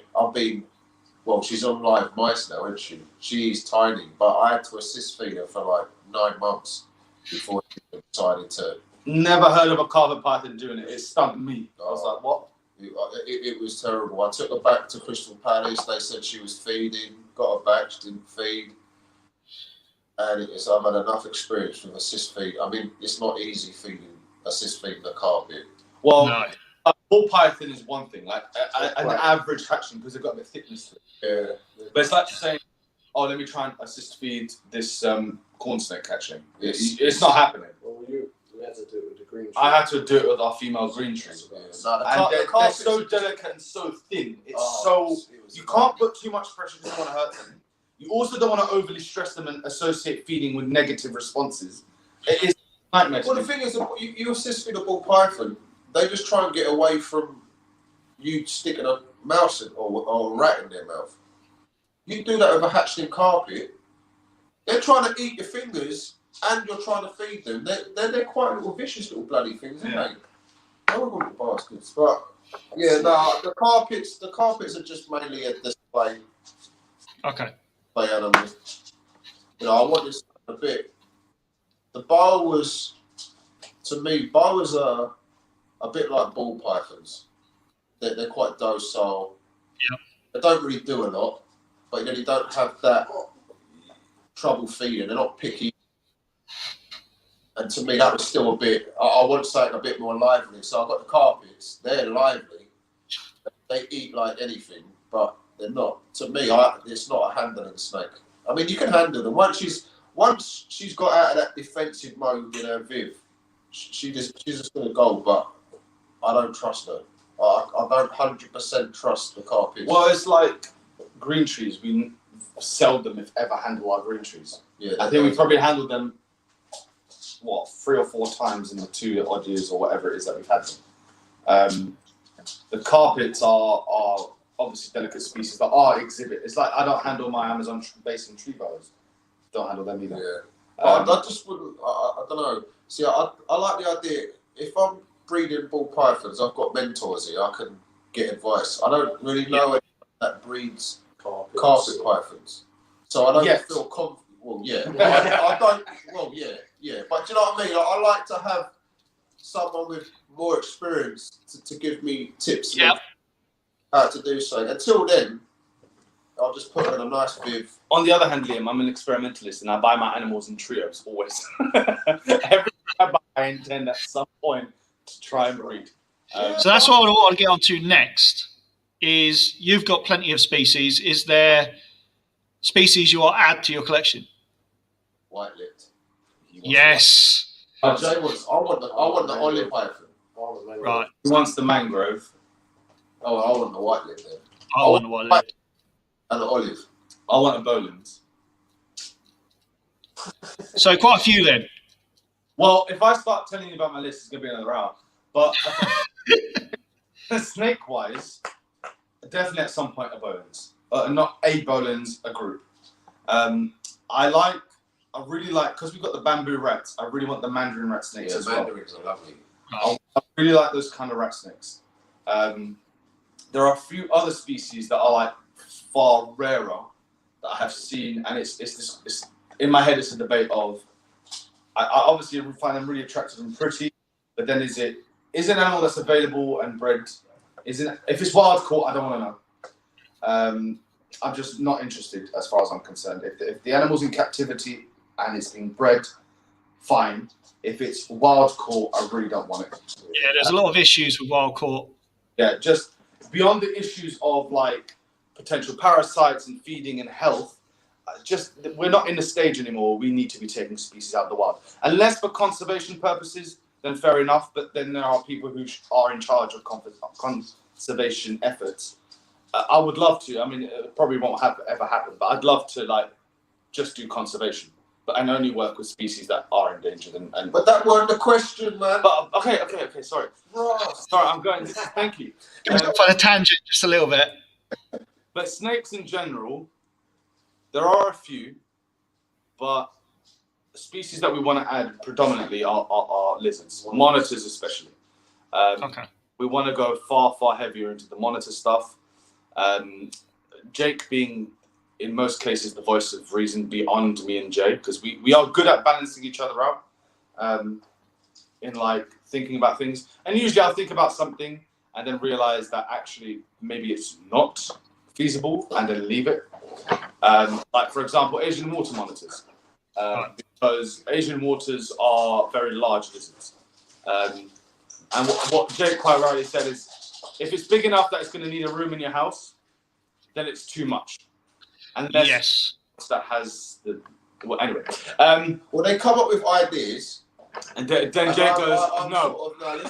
Let's break it down a little bit. Let's go. Okay, maybe not an Asian water monitor. How about leopard gecko?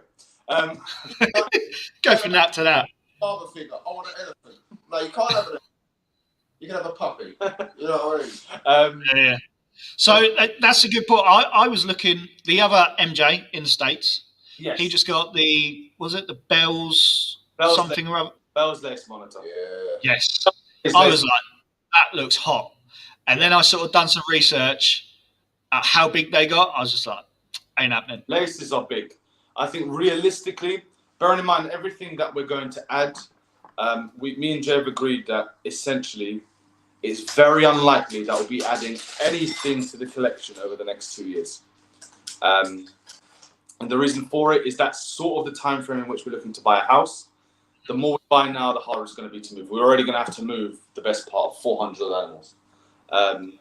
It's already going to be a chore in itself. That's massive fish tank. Exactly.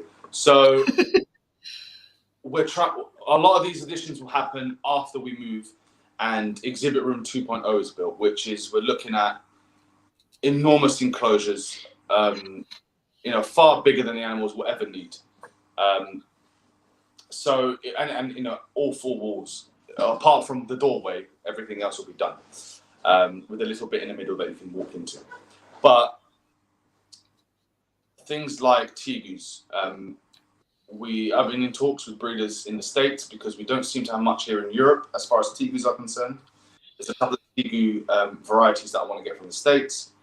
What sort of tegu have you got now? Argentine black and white. Right. Did you see Tony Crawley's video the other day? No. He hatched a load out. Black and whites? Yeah. And have you seen the morphs of the black and whites? No. Because I didn't even know morphs existed. And then I looked at the States. I was accidentally on the States morph market. And I was like, the fuck are these tegus? They're purple and white. They're like lavender and white. And they're all variations of the black and white Argentine. Right. He's had like lime green heads. Yeah, so when they're born with lime. As they grow, that disappears. Okay. So I was watching him hatch them out. A load hatched out, and then I was like, "Oh, that's cool." And then he posted another video of the ones that didn't hatch, and he was rubbing the egg. Have you seen this? When me and that Jay blew my mind. You like irritate the shit out of them by rubbing the side of the egg. Yeah. And go pew and fly out the egg suddenly. Yeah. You have this egg in your hand, and you sit there doing this to it, like fucking it off in the egg, and then it just goes pew and just fires out the egg like a missile. I was watching. So I left a comment on it. I was like, I'm now off to rub my ball python eggs. Yeah, it doesn't work with them. I've tried. No. You just end up with a scrambled egg. No, when we first looked at breeding the tegus, and I know some people have said, one person, about how we have no business having as many animals as we had, which we won't get back into that topic, but the point, I'll have what I have if I look after everything. We never buy anything, and we never set out to breed anything that we haven't carefully planned and thought through.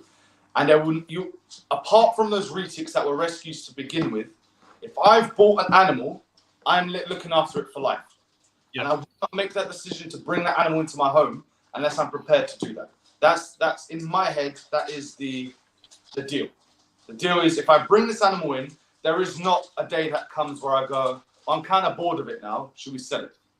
It's staying. We bought it. We keep it. So the Tegus, with that, there's a lot of research that goes into all of this. And when we were researching the Tegus and the Tegu breeding, we stumbled upon that egg rubbing because Liam just saw it recently, the egg rubbing. We were both like fucking amazed by it. But realistically, when we're talking about monitors, if we have the space, there will be maybe larger monitors. But the likelihood is we'll work a lot with the tree monitors. A lot of the Varanids, we've got peach throat. I'd love to work more with that kind of species. They're not your handle puppy dog tame. And I've said this before. Realistically, if I wanted a puppy dog tame, I'd get a puppy, right? Yeah. If I've got a Varanid, I want it in some ways to be a Varanid. Obviously, the bigger monitors, like the Asian monitors, they can be trained down to that puppy dog tame, as we sort of, call it. Yeah. But that's not really why I want the animal. And obviously, with an animal that large, it's not really a choice to have it tame. No.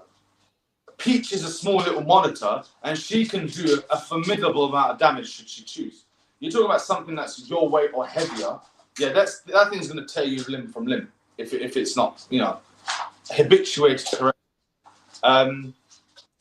That's not a video, was it? Dogs the same, isn't it? Yeah, exactly. But for example, if you had a rowdy Chihuahua, right, versus a rowdy Bull Mastiff, I have a fucking. Liam, he ain't getting none of them. Trust me. They're all coming. Yeah, getting none of them. Liam, I guarantee you. I have a vision in my head, and Jay knows me well enough by now. When I put something like that in my head, Lord knows it's happening. Everything in this started up as an idea that floated in my head, and then I just went, make it happen. And Jay gets out his tools, and we get to work. But the only other large lizard that's definitely something that we're getting is the I'll grab one. We might need a charger, Joe. What for? Us? Yes, please. Oh, Samsung. Big fat one. Here, look, Jay, take this. Jay, take this and see if one matches. Is the Cayman lizards. Okay. They're new to, I don't know what they are. The Cayman lizards. Billy just got there, didn't he? Did he? Yeah. I haven't been keeping up to date. I've been off everything. I just see a post today. I swear he just picked up a Cayman. So a Cayman is like a crocodile. Yeah, an orange head, green body, looks kind of like a tegu, but isn't. Semi-aquatic. They swim a lot. They eat snails and crustaceans. But they're cool as fuck. But no, it's not the Cayman lizard. The Cayman lizard is the one that we wanted. Yeah, it looks like a crocodile with a little round. But that's third place because Jay has the tegu and Jay can have the tegus. I want a fucking rhino iguana. And I don't care how much room in my house I have to give up for this animal. I want a fucking rhino iguana. And if I have to build it a room enclosure, I will fucking build it a room enclosure. I will live on the decking. I don't care. I'll put a tent up there. I'll put a little oil for the radiator and I'll kick up the fucking room. But I want myself I don't know. There's something about rhino iguana. I would never have a green. I'd never own a green iguana. There's something about rhino iguana. I don't know what it is. Whether it's their little head-shaped rubbish, and they're like, I don't know. I don't know whether it's Brian and Bella, because of like watching Brian and with Bella and giving her bananas all the time, which I know is not supposed to do. Although you can do it with tegus. Tegus are good with their fruit. I do love a rhino iguana. But there's species like lists and lists, like even for the fish tank behind us. I've been seeking out diamondback terrapins for the longest damn time. I want a diamondback to add to that aquarium. And that aquarium, as it is now, is no longer big enough for me. So that will, if we move it, if we choose to take it with us, that will probably end up becoming part of a semi-aquatic incursion for some form of lizard. Whether it be the peach throat or whatever, they'll get that 8 foot by whatever size it is, 2,000 litre or whatever it is, aquarium, as their, water part of their enclosure. Because I want a bigger aquarium than that. In hindsight, it would have been wall to wall coming up to where that trunking is. Because I was a fish guy long before I was ever a reptile guy. That's one. I think I mentioned it. Yeah, but you wanna buy a house to turn into a zoo, to live in a zoo, instead of buying a house to live in and have animals. Yeah, I want a zoo. Yeah. I already This have is so funny looking at you because you're spouting out all this stuff you want, and the two guys beside you are just going. Liam goes to me one day. He goes, if you could build a room, like a bioactive front room with like lizards and their own little communities going, he'll be happy to sleep in this Viv. No, it's too hot. No, I did talk about building an outdoor enclosure in the garden to house an American alligator, but we won't get into that. Just go all out and get salty. There are ideas that I get that very slowly I realise, actually, I don't live in Florida. See, one day I stop being the voice of reason and go, yeah, go on. Yeah, go on. And next minute, the Reptile King. These two lunatics, man, on Netflix. No, you know what it is? It's from my mum's. You remember how small my room at my mum's was, and I still managed to fit things that you would even. I had more things that anyone could have ever thought about fitting in that room. I never did. Have I ever had just a like not like I'm not trying to like belittle anyone who does, but I've never had like just vivs on vivs and a mess everywhere, just animals all over the place. I've always liked it really like seamless and clean and done up like exhibits. Yeah. But no, I know what you mean. I mean, one thing that we have said when we moved is the one thing that I've done now is there's basically animals in every room of the fucking house. That's something I won't have, so that we can balance. But the idea of what am I call it? Our exhibit room. Our exhibit room upstairs now is currently 8 by 8 foot. That's the size of that. That's smaller than our rack shed. The idea would be a room the size of this living room to convert. Yeah, but that's the thing. Sort of the way that you keep your animals is so off to what the normal person has. Well, yeah, because the normal person put them in a box, and I don't. No, but I mean, they'll have them in a small Viv or a little rack system. But you've gone from one side of the spectrum to basically like, I don't know what maybe most people dream of having, but reality is They never get to it. because of their lifestyle and all that sort of stuff, they can't. I'd love, to be honest, I'd love a whole 2 or 3 rooms in my house just full of all different lizards and snakes and yada yada. But I know I do not have the time in the day to be looking after them. Do you know what I mean? That's the difference with me. It's like, obviously these two are the voice of reason because Lord knows I'm a mule when it comes to these things. And, you know, everything that's happened is because I've just gone, nah, I want it. Jay as well, Jay just came home one day from fucking Snodland with a peach throat monitor. The fuck am I going to do with this peach throat? That's probably one of the only ones that we didn't know anything about. And we suddenly went, all right, better start researching then. And that's when I go off and I'll spend days and weeks reading articles, papers, watching. I don't like watching videos sometimes because they take up too much of my time. I prefer to get my information quicker. But I'll watch the odd video with Jay while we're chilling and go, all right, well, you see, she needs this. But my whole thing of, my mum always used to say my bedroom was a zoo. And obviously, compared to what it is now, my bedroom was nothing. But I like my ball pythons. And this is probably going to go into another topic in a moment.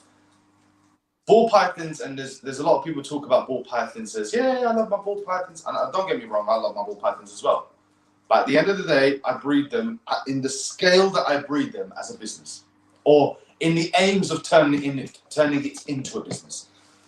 They are not being kept like, and I think this is why sometimes people like mess around with the idea of you can't be a business or you can't think about the money. You can make money off these animals and still look after them. I was having this conversation the other day, Jake. When people use the correct housing and the correct substrate and the correct temperatures, no one should be getting brownie points because that's the fucking bare minimum. If you've bought an animal, your bare minimum obligation is to provide the best possible care for that animal for the entirety of its life.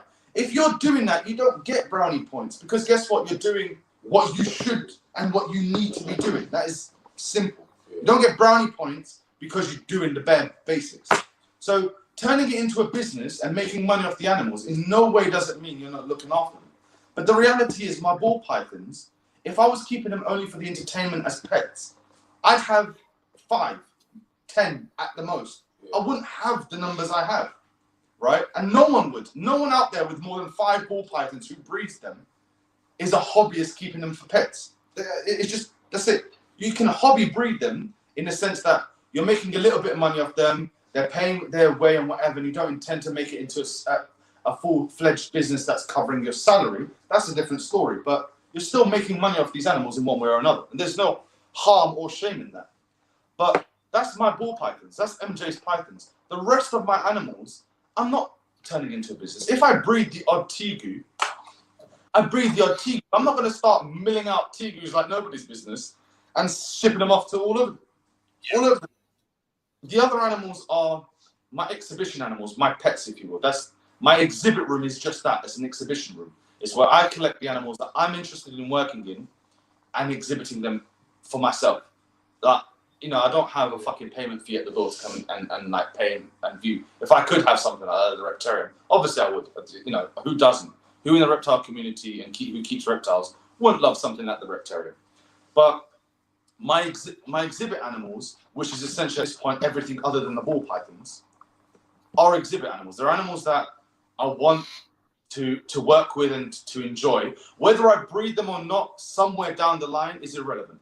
That to me is an experimental thing. I'm not going to become a Burmese python breeder. I'm not going to become a tegu breeder. I'm not going to become a lace monitor breeder. I may breed them once in a blue moon or once, period. But that's just to enjoy them to their fullest, to see the interaction, to see the breeding behavior, to see them hatch, to enjoy that. But that's what they are. My ball pythons are a business at the end of the day, or at least the aim is to one day create a business out of them. And that is to no expense of their care, of, if anything, realistically, if you look at it fully as a business, then every animal you have is an investment. And anyone who has an investment looks after their investment. No one buys an animal, no one buys a house, fucks it up, and then goes, let me make some money on this, right? No one buys a car as an investment and then tries to sell it on after they've run into a fucking brick wall. It's silly. If you don't look after these animals, they're not going to do well. They're going to, in a business sense, they're going to cost you more money than sense. And there is, when it comes to living animals, you do break a few of the business rules, right? Because usually you try and cut your costs as much as possible. That's why we breed rats, because it's cheaper for me to breed the rats that I need in the quantity that I need than buying them in. But then there's like, okay, cost effective. Well, then you would just drill a hole in the bottom of the tub, and every now and again you'd hose the fucking tub down and put the animal back in there. Yeah. Right? You wouldn't bother with substrate. But we're talking about living animals. And that goes back to me saying, anything that's alive and that you go out of your way to purchase and bring into your home. You know, they talk about a dog isn't just for Christmas. It's not just a fucking dog, it's everything. You don't buy fish and then get bored of it and go, oh, fuck them. Do you know what I mean? You do the best you can to give them the best life you possibly can in captivity. And I'm a firm believer in that. And so when people talk to me about how I house my animals or whatever, I think to myself, well, have you been here? Have you, come down, whatever, fucking look at them. I don't, am I aware that, sometimes when it comes to ball pythons and tub sizes, yeah, shit fucks up. It's hard to go, oh no, this long box is better than this square box. It's a fucking box, right? Yeah. And there is obviously some sense to it, and sometimes animals get big much quicker than anticipate. Whatever. Anyways, what was the question? What animals I'd like to get? I don't remember. I said this was going to develop into another topic, but it's that thing of our idea is when we move, there will be 2 main rooms. There will be the ball python room, which would be far more sterile. Okay, it'll be far.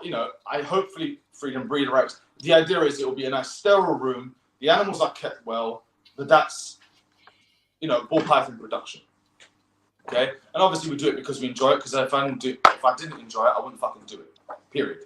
I ain't gonna spend all the time, money, and effort to breed these animals for, the return you would get in the time and money investment.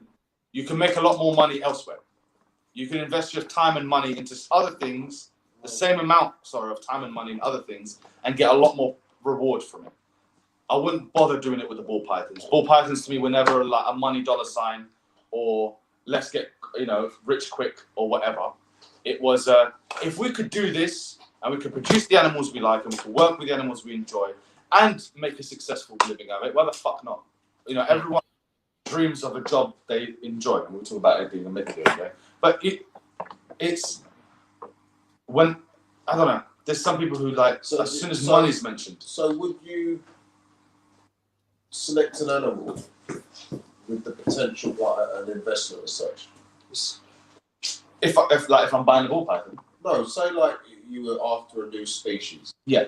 Would investment value be considered in your choice? No. So you're just going to choose something because you like. I want it. Whether it's a lizard that costs me 20 quid or it's a lizard that costs me 10 grand. Not that I'd pay 10 grand for a lizard. Fuck you. But the monetary value would be irrelevant to me. Ball pythons, different story. I pick a ball python, right? I'm looking at A, how does it fit into my projects? B, what does it cost me? C, what is the potential to get out of this animal long term? Yeah. How am I going to turn what I spent on this animal into a profit? And because people talk about improving their improving their collections and advancing their collections. The only reason you do that is to make more money out of it. It's simple. If you wanted a crazy animal, you are not going to spend all that money and time and effort just to make it because you wanted to go about it that way. You're just going to cut all the time, the effort, the money. You probably save money and just buy the animal outright because that's the animal I wanted. Because there's people who want a pet, they like a Pompeii, they'll go and spend whatever number of grand it is for a Pompeii. They won't go and buy all the ingredients and build a collection of like 50, 60, 100 animals just to make one. Yeah. As soon as you start looking at improving your collection, but I think for some reason it sometimes seems that as soon as you start talking about it in that way, well, you don't give a shit about the animals anymore. And it's a bit like, well, you do give a shit about the animals. If I didn't, I would keep them on no substrate and just hose the bastards down, right? The fact that they've got a substrate and they've got a heat mat and they've got, the racks they are now work, but for other reasons I prefer not to have. It's weird. It is really weird. As soon as someone mentions money or profit, this immediate idea of, because it's weird, isn't it? Because people breed dogs and cats, and you very seldom hear anyone complaining about people breeding dogs and cats. Yeah. But you breed in a snake community, and you talk about making money on the snakes. Like, I'm happy to see him go and never talk about money. It's not my driving force anyway. It's definitely a consideration because I have to. If I'm feeding all these animals and I'm hatching them and I'm selling them, a consideration has to be taken into the financial status of it all. I can't just, if I had all the money in the world, then I'd give them away for free. Yep. And if a hobbyist breeder who didn't want to make money, then I would breed them. And the ones I didn't want, I'd send them to someone for free. I'd go, here, do you want a snake? Are you after a snake? Here you go, have it. I don't want it. It's not part of what I want. You can have it. The fact that I put a price tag on the animals is to, whether it's to recompensate money spent, whether it's to make money for new additions, whatever it may be, there is a financial aspect. And there doesn't be the stigma of, you do this as a business, so obviously you don't give a shit about your animals. That's exactly it. Yeah. I probably give a shit about my animals far, far more, and I had this argument with a vet. I probably give a shit more about my animals than someone who just keeps them as a pet. Mm-hmm. Because when I took my first snakes to a vet, before I found the vet in Maidstone, a vet local to us, she basically slated the shit out of us for having them in racks. And how every snake she sees come in sick is because it's been kept in racks. And I said, have you ever taken the time to think that maybe the only reason that you see sick animals that are being kept in racks is because the ones of us who keep them in racks give a shit enough to pay the vet bills to take them down, and the ones who have them as pets just go, well, if they die, we'll get another one. Yeah. I mean, when you pay 30 quid for a royal, a tenner for a royal that I've seen some go for, that's why, I can't remember who said it, but if they could sell, like, for me, if the ballpark, like the minimum a ballpark would sell for, let's say a normal, was like 100 quid, I'd be happy. And it's got nothing to do with that I'd make more money off normals. It's got to do with if person A spends 100 quid on a snake, they are far more likely to look after it and to go an extra mile to look after it versus someone who paid a score for a fucking snake. A score to someone is disposable. It's What has that got to do with anything Nothing. he asked you, man? Jesus We've Christ. left that question. That question got left. Where is it? All the way down there. We're on a new conversation. Mob is asking and answering some questions. You knew this would happen. Everyone said it and it's happened. All right, let's change it up. All right, so You two answer questions because you know when I open my mouth again. right. So, what pairings are you doing this season? This season, Oh man, I've got an asphalt to a ivory. A Cool. red stripe edge Mojave to an ultramel. A blackhead het hypo to that Mojave hypo het stripe. Yeah. Who's supposed to be going to the clown het hypo? Yeah, Except I've that got little a shit doesn't want to breed yet. Right. striped desert ghost to the pastel het desert ghost And and to the yellow belly stroke asphalt. the pewter. No. And The pastel lesser onyx. the pastel onyx. The what put it to that pied girl? That was something with Toad in it, but I don't know what he's on. So, are these joint projects? No, No, that's No. just Let's just check. I don't trust him with my space. He put two females in every Zero time. success. Every time he was over, he'd put a different male in. So if these females go, fuck knows who the daddy Oh is. yeah, that bloody Enchi fire upstairs. I Yeah. don't know what she Who's was. bred to like 6 different boys, one of which is no longer with us, being the crazy boy. But yeah, just come in and go, oh yeah, why would we put that? And then another male goes in, then he changes his mind and another male goes in. Fill her up, yeah. Fill her up. It is a lucky dip. Super surprise. What are those chocolates called? Rebels. Oh yeah, and I've got that bloody yeah, but she won't be till later on this. Chocolate. Yeah, she's about 1200 there. I mean, So we've got more pairings than. I mean, you asked me this question. Someone asked me this question on a live recently, and I went, "Fuck knows." Jay, what's your most anticipated? Well, I'd go through the pairings. What's your most anticipated pairing that you can remember?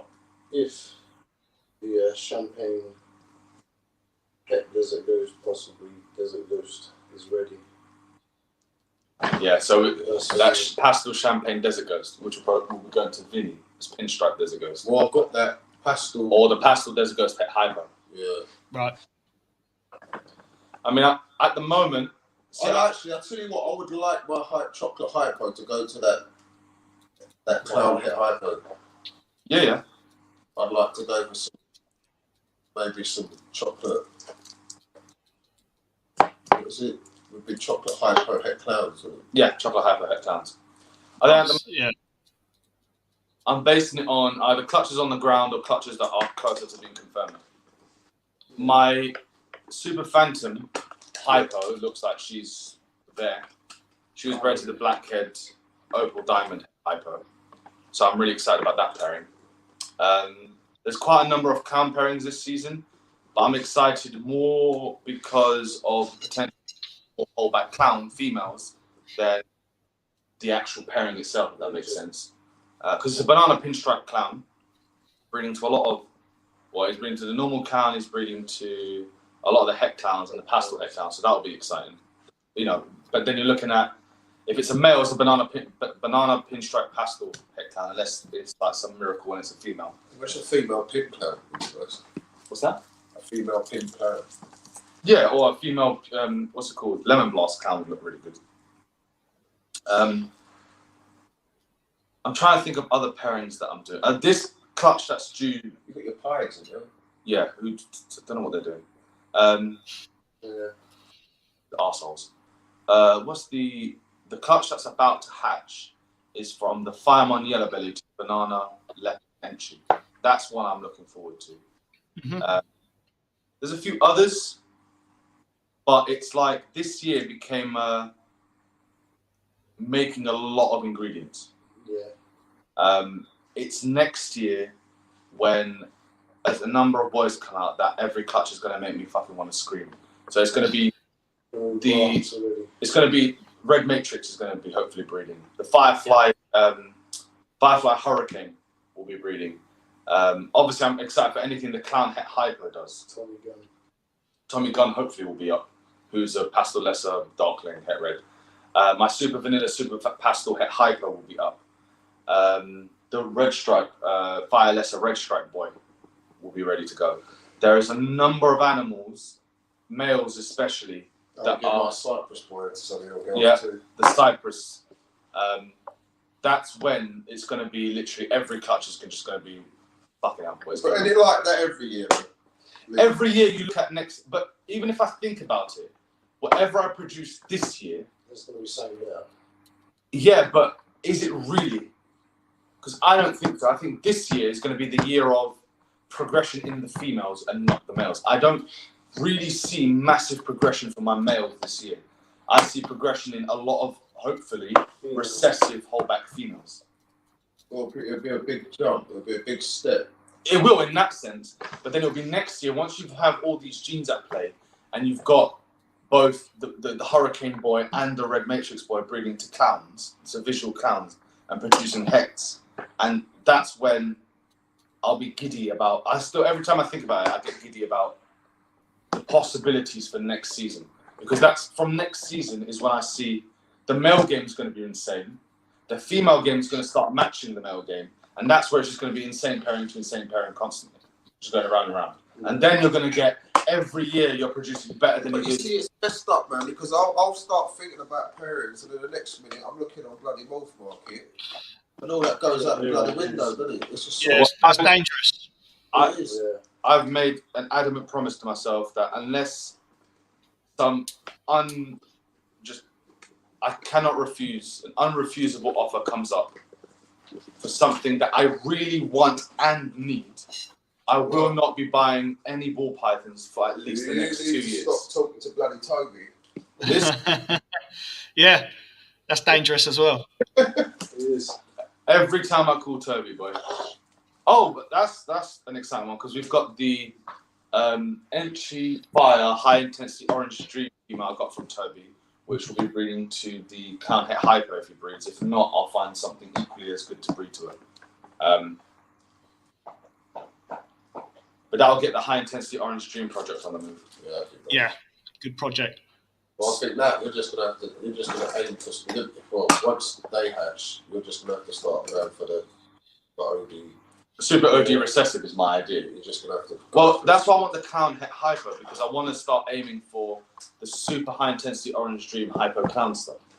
Getting that sort of, it's essentially triple super. Because if you consider a recessive or a super double recessive. Well, I got excited when I see Kabilka coming out with that red stripe ultraviolet stuff.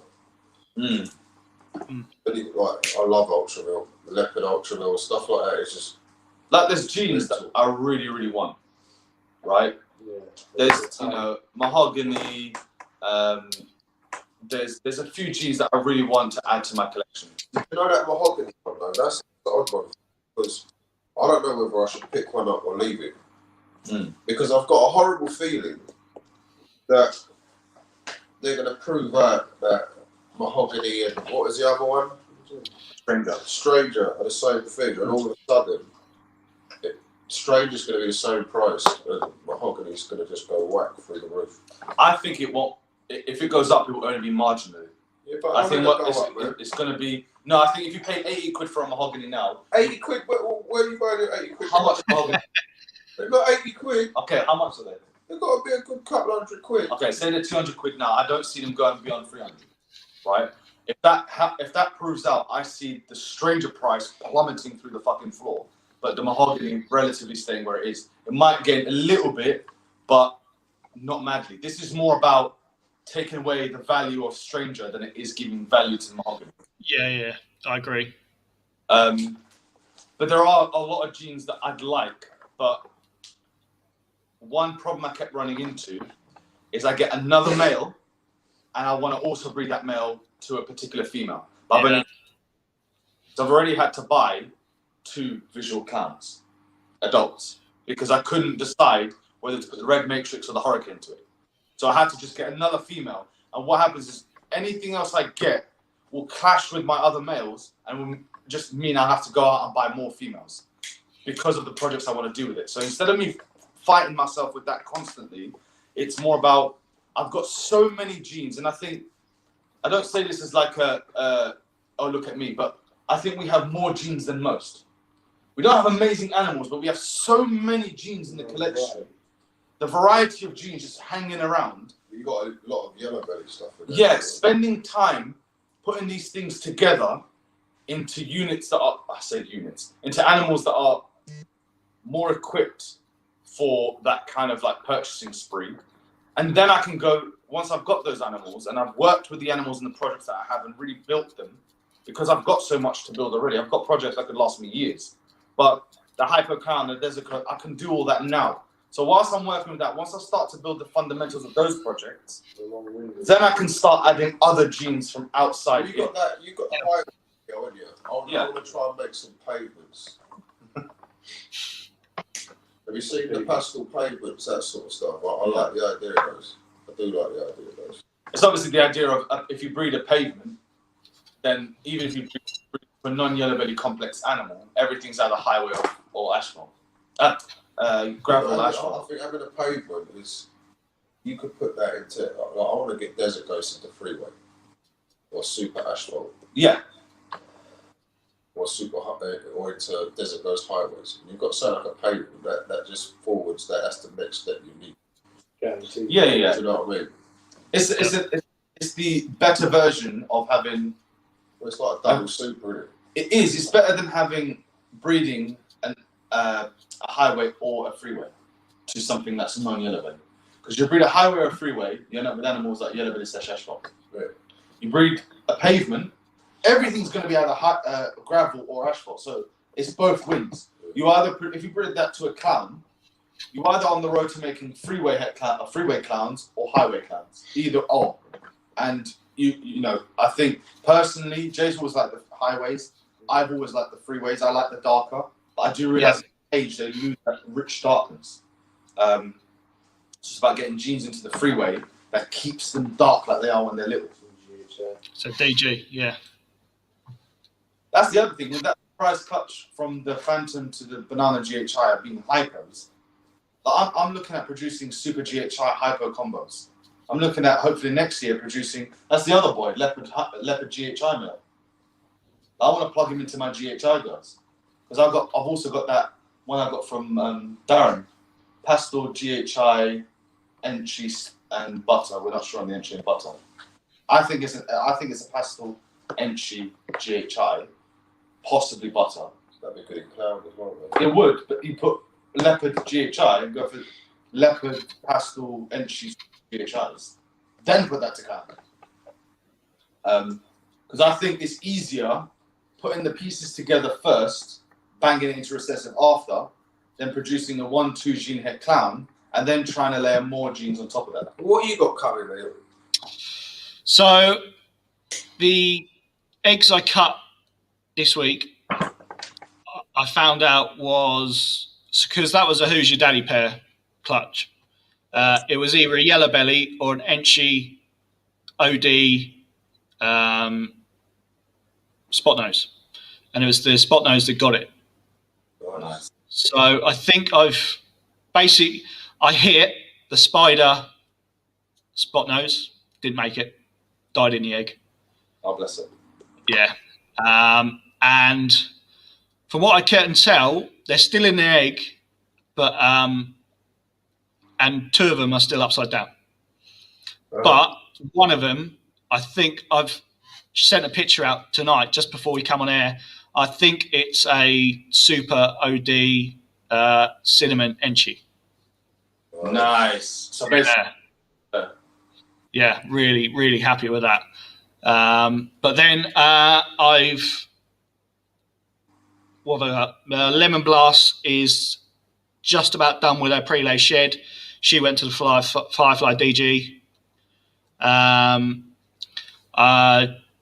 I've done a G stripe to the same dad, the Enchi spot nose OD, to make the hets. and then pretty much everything else has gone to my Firefly boy. What's that? A spot nose genetic stripe. G-spots. Or the G G-spots. There's one genetic stripe visual in the collection between the two, and it's his, and she's with me. And yeah, she's got the fire of Satan in her veins. Yeah, I know. Sorry. Jake, wait, older. Don't trust her. Literally, and she wants you dead there and then. Shit, man. That's super OD. That's a nice one to have, man. Yeah. Everything will be OD entry or OD cinnamon. Yeah. So, but next year, like I say, I mean, I guess it's with every year in this hobby, you're always looking forward to next year.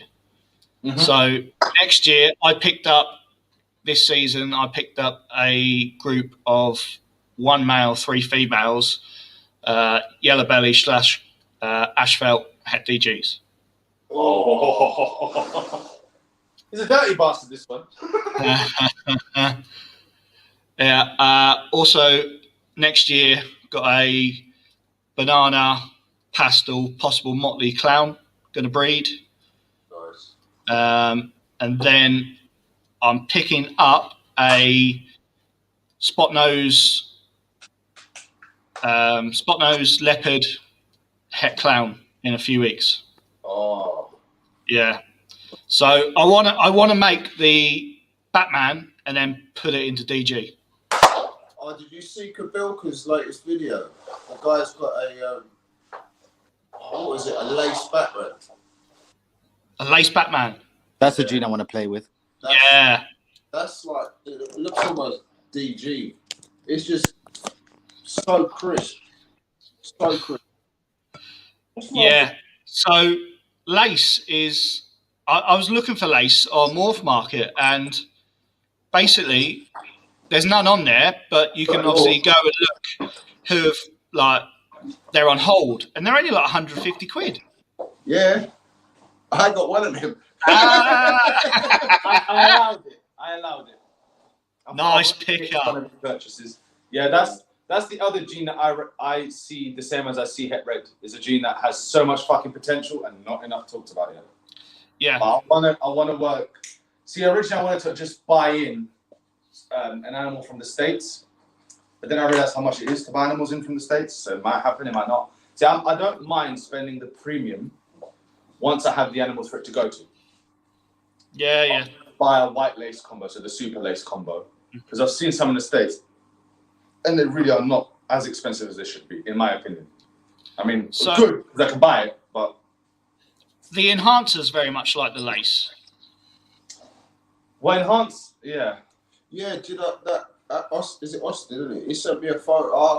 He sent me a photograph, man, of like the DG and the enhancer that they have. Mm-hmm. The head stripe's slightly different, man. There's a different blushing. Not that I can really tell the difference. If you pulled out an enhancer, I'd say that's a DG. Yeah. Do you know what I mean? I suppose I don't really. Because lace has been referred to as like the codom version of DG. It's not as intense, but then Will had a lace DG clown. Who did I see? Someone had a blackhead lace. It was like a blackhead lace Mojave straight, and that thing looked mental. I know Will, because I've talked to Will about getting some stuff over from him. Yeah. But Will showed off some of the lace stuff on the live that we did, and madness. Yeah. Shit hot. Yeah. Oh yeah.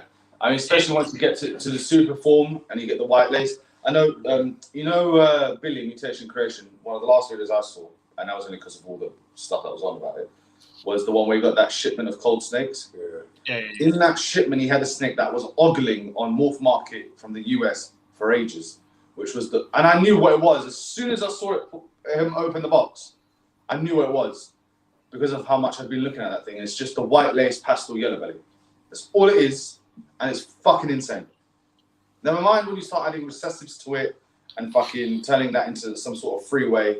It's just madness. Yeah, nuts. Same as I've seen shit with Het Red, the same thing. I think sometimes, it's always finding the right ingredient. And I think in some ways, the people who got big quick just so happen to have the luck, or you could say the foresight, but I also say luck in putting the right things together. Yeah. Because for the most part, you can guess what it might look like, but sometimes you put two things together and it looks nothing like you expected. But I think that's what Justin does. He takes a lot of genes that have been thrown to the scrapyard and finds the stuff to put it together to make incredible animals. What was the gene that you couldn't? Red stripe, I think it was. Like, I remember someone talking about it, and it was like, until Justin started working on red stripe, the guy who originally founded the project and started the red stripe stuff, he was like, he couldn't even give them away. Never mind sell them. And that's it. It's just creating, in this hobby, it's like, it is, but it's creating a buzz. Because Brian, it was Snakes and the Fat Man podcast. When Brian was on there, this was ages ago. And on there, he talked about like the fact that these snakes, the value we put on them is arbitrary. It's what they're all the fucking same snake. And all the snakes, a snake's worth is basically just boils down to how much hype can you create over that combo or that gene to make people want it that bad, to pay that money for it. If you can create more and more hype about a gene and make people really think, I want that animal in my collection, the price that can be asked for that animal increases. Because, you could have a new gene. This is the thing with new genes. You could have a new gene come out. That might be great. But unless people want it enough to spend the money on it, you can ask what you like, but no one's paying for it. They can go, yeah, I'd love to have one. How much do you want? 20 grand. Maybe when the price comes down. Yeah, but a lot of them put it into cloud, really. They just put it into a recessive. They do. They obviously, I think one of the quickest things, or one of the smartest things to do, really, with a new gene, is to just immediately try and prove it out within recessives, because at least then the stock you're working with is all recessive. It's all het for recessive. Yeah, and it's easy to get rid of if there's a recessive with it. Exactly. Agreed. If you try and prove out this new gene with a normal, then worst case is you have this new gene that's a normal. Or like your carnivore. Not my carnivores. Or you can have a new gene, but it's het clown. And if it proves out to be nothing, then it's het clown anyways. If it proves out to be something, well, you've already got it in clown. So it's like if you could put it into hypo, DG, clown, ultra, albino just straight away, and then work from there, you've already got a great fucking platform to move that project along at a good pace. It's not like you prove it out, oh wow, it's spectacular. Give me 4 years before, well, give me 6 years to get it into a recessive. So I like that rainbow gene. The banana, the recessive banana. I haven't seen enough of it to make a decision yet. I would like to see it in the flesh as well. It looks good on camera. Right, yeah. It looks good. I'll agree with that. It's gonna look crazy in real life. Well, speaking, what's your most disliked gene? I've become the host now. What? Ooh. Most disliked gene? Mojave. Really? Why? I don't know. I think it only really works. I only really like it in GHI. I don't like it as a single gene. I think it's a bit plain, and if I was to have a pattern like that, I think I'd rather go for a phantom. Amen. Yeah. How about your phantom and lace? Phantom and lace. Yeah. That's pretty cool. Yeah. Yeah. He's saying that because that's the animal he has. Yeah. All right. I see. Yeah. But I think as far as Mojave and Phantom all the way. For the simple, very, very simple reason, even if they look the same, I don't care. A super Phantom is a patterned snake that is beautiful. A super Mojave is an animal with a head stamp, a white animal with a bit of grey on its head. So you have, I don't care how much Phantom is hanging around my collection, because I know even if I hit the super, I'm not hitting a white snake with no pattern. So I won't know what the fuck is in it. At least if it's got pattern, I can begin to unravel what's in the animal. And I also find that Phantom, for me, has darker, richer colours than the Mojaves. Whenever you put them in combos, they just seem to have that richer, darker color overall. Yeah. So that's why I was glad when that girl proved out. All my hypo stuff, my hypo like GHI, it's all Phantom. It's Phantom GHI hypo, not Mojave GHI. Because if it was, I'd still love that animal because it's a gorgeous animal. However, it being a Phantom GHI hypo just opens. I don't have to worry what I put to it. I mean, will I put Bell Complex? I think the Bell Complex in general bores me. Yeah. Lesser stuff, you know. I love. Don't get me wrong. I think Phantom to me, I love. I love. Then that's back to that having it as a pet or breeding. If you're breeding it, then having a bell would be quite useful. If you want a white snake, then you've got a choice of what sort of white snake you want. So they're not like completely dead. No, they're not. I mean, obviously, for example, you know, a super lesser or a lesser Russo are like the whitest of the bells, other than the super fires. Yeah. The super fires, you know, tend to have some sort of blotching on them. I mean, R1 doesn't, our male doesn't. Yeah, but you're going for what super GHI. So you'd want a super Phantom or a super Mojave. Then you can just produce. Well, yeah, shitloads. But that's Yeah. why I'm hoping to do super Phantom, super GHI hyper, plus or minus something. Well, no, plus something maybe. But like when I think about lesser and I think about like the lesser gene, and butter is in there with lesser, and I think about the stuff it makes pretty animals, but it's not something that makes me go, oh my god, that lesser is amazing. Mojave works well with things like Cypress, and I've seen some really good examples of Mojave there. But then I can't help but think, what if it was Phantom instead? What's the other Bell Complex genes? Bamboo. Bamboo is a nice one. Yeah. Bamboo, I think Bamboo fits into the same category for me and Jay as Champagne. It's the gene. It's one of those genes that people go, no point doing shit with it because it's too powerful and it dominates everything. And then we went, no, fuck you lot. We're gonna show you that no. And there's people who've already done it, and I'm just gonna keep doing it and do more with it. And we have plans for the back. That's a project that we have coming this year that I'm really fucking excited for. The Bamboo stuff. And then the Champagne stuff also. Actually, it marries the two quite nicely. Has anyone done a Bamboo Champagne? Yes, we're taking it a little bit further. We're not in the position where we can make what we really want to make straight away. So I will say we're making heads. But it takes two genes that everyone goes, they're too powerful, they override everything you put them with, and just goes, how about that? Because, yeah, I've had this conversation with you. Champagne, keep it the fuck away from pastel, in my opinion. Right. Because it just becomes a yellow snake. That's it. That's all you get out of it. You're not going to get anything. It's basically a bell, but yellow instead of white. And with a bit of a patch on its head. Pastel, in my opinion, in certain combinations, you could go, oh, well, that's kind of pretty. But I always look at it and I go, but the non-pastel version is prettier. Yeah. What would a champagne, a pastel champagne, an inchy leopard pastel champagne doesn't go so well? Because pastel and DG for me go hand in hand. Yeah, but you have to. What was the other genes? Enchi leopard champagne. Yeah. So Enchi and leopard really bring out the champagne. I think what you find is if you did it without the pastel, because on its own, an Enchi leopard champagne is going to be a high, like thick patterned, dark snake. So with DG involved, brightening the golds of the champagne, it would look really nice. You add pastel, you're going to lose most of it. Watch me make a pastel one.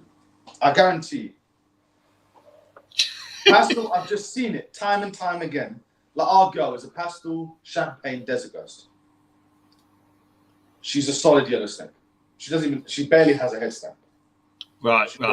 A very light yellow snake. Yes. So I've got a banana champagne, and it's pretty much the same. It's just Banana champagnes are nice. They are. without the Enchi or the leopard or the blackhead or something to really make that pattern pop, that activates the champagne, it's sort of like, it's nice, but it's missing a little something. It's a nice colour. Yeah. It's a nice colour. There's no black spots coming through on the banana because of the champagne. And it's just missing a pattern. So if you Google champagne Enchi banana, and you see what an amazing animal that looks like, I think champagne will never be a gene that you can start layering. It's like a 3-4 gene max combo. Yeah. You do not want to add more than that. I think it's about taking a champagne, which is a nice looking animal to begin with, and the one thing everyone wants in a champagne is a little bit more pattern. If that's what you like. Some people might like the reduced pattern of a champagne, in which case by all means fucking bang it to the pastel all day long. You're going to get that. But if you want that extra pattern and that bold pattern, the champagne needs to be married to something that activates this pattern. Enchi being one of the most well-known ones, but leopard equally. Blackhead does amazing things. And then even if you have a combination of them, so if you had a leopard Enchi champagne, right, which is something we're working towards. You got a leopard Enchi champagne? No, I have Enchi champagnes. I have Enchi champagne hyper, sorry. But I don't have leopard in them yet. Oh, no. That's what that super infused. Yeah, the super Enchi champagne is for. But you add those genes, and then you add potentially clown. See, recessives are dodgy for me when it comes to champagne. Apart from hypo, I don't know. Yeah. I have a big question mark. I know Justin did some clown stuff with the champs. What about genetic stripe? Lethal. Is it? I'm almost sure. No. Yeah. No. I thought that was pipe, but then that isn't. No. No, it's not. I'm talking shit. It's lethal with spider. I don't know why I thought genetic stripe. The genetic stripe is a pattern reducer giving it a stripe. I don't know. I don't know if it's been done. I can't. Because I'm saying the genetic stripe, it will just give it a stripe.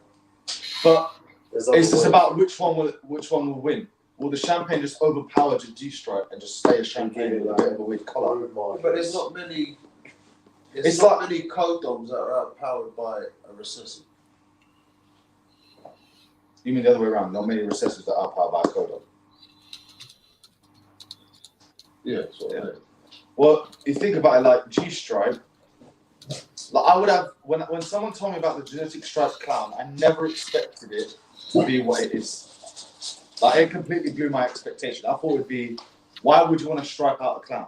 Yeah, but that's a double recessive. I know, but its reaction has proven to be almost unpredictable in ways. You expect it to strike the animal out because it's in its name, but it doesn't always necessarily do that. So with champagne, it might work. You might get like a black back champagne, but also you could because when in doubt, ask Google. What would we do without it? It's Anyway, guys, we're getting on for 3.5 hours right now. This is crazy. Has it been that long already? 3.5 hours, man. I've only just started. Yeah, bollocks. Right. We'd have to do round 2 then. Leo, I told you, man. Seriously, I know how much you can talk. Do you know, if we were to carry on, we'd probably have more episodes than the fucking Star Wars saga. Yes. Star Wars saga. Yeah.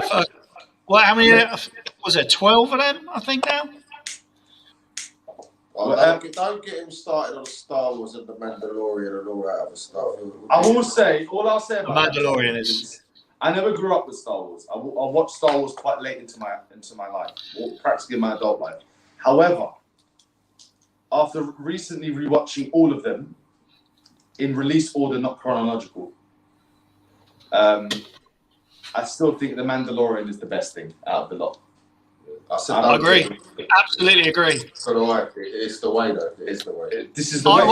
I don't know. There's something about it that hooked me so much more than any of the films. And I didn't dislike the films, but there's a certain quality about that series that just makes it stand out to me. Yeah, so I did the same with you. During lockdown, I got like Disney Plus, watched them all the films back to back, and then I didn't get into the Mandalorian, but then I saw everyone talking about it. I was like, well, I've got some time, might as well stick it on. I was hooked.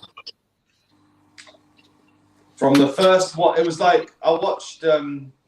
We watched the same back to back to back. Watched all the films, got them out of the way, and it's like when we watch something, we sort of get hooked onto that franchise or whatever. So we looked at more Star Wars stuff, and there's obviously all the Clone Wars, the cartoony ones. Not really. I don't watch them strictly cartoony. Not really. Yeah, no. So then we saw The Mandalorian, and I think you'd mentioned it before. I was like, okay, well, we'll put that on. Why not? From episode 1, I was like, yes. Yeah, continue. As you were. You were saying? Yeah. The only thing is, there's not enough. Me and Jay, when we start watching something like that, it's just we'll binge it out in like a night. Yeah, we're lucky. See, I took it a step further and went and bought all the fucking Funko Pop things. No. Yeah. Don't get me wrong, I was looking at Mandalorian helmets. I'm not going to lie. I thought it'd be cool to do a barbecue in one. But alas, the good ones were far too much money. Expensive. Yeah. Sure. Anyway, guys, I'm going to let you go. I appreciate your time. Yes, we won. Yeah. I give up. I surrender. Yes, you can fucking talk. Oh, yeah, shit. it was a pleasure, mate. Honestly. Thank you very much. If you can, I'm going to put you back in the back room. Yeah. And then I'm going to say goodbye to everyone, and then I want to chat to you quickly. All right. No worries. Yeah. No worries. So, wicked. All right. Appreciate you. Catch you later. We've got closing again, people. Thank you for joining. See you later. Wow, guys. 3.5 hours. I knew Marv could talk. Shit.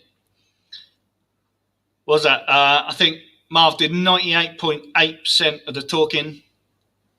Like I knew he would. I had a few questions written down. I think I asked like one. So we'll have to get him back on, and I'll ask the other probably 5 or 6 questions I had. So that's probably 15 hours worth at least. So we'll definitely have to do a round 2 with Marv and the guys. But I appreciate everyone sticking around. This podcast will be on all the podcast platforms from tomorrow or Monday, so make sure you're checking that out. I appreciate everyone sticking around, and I am off. I will catch you later. Cheers.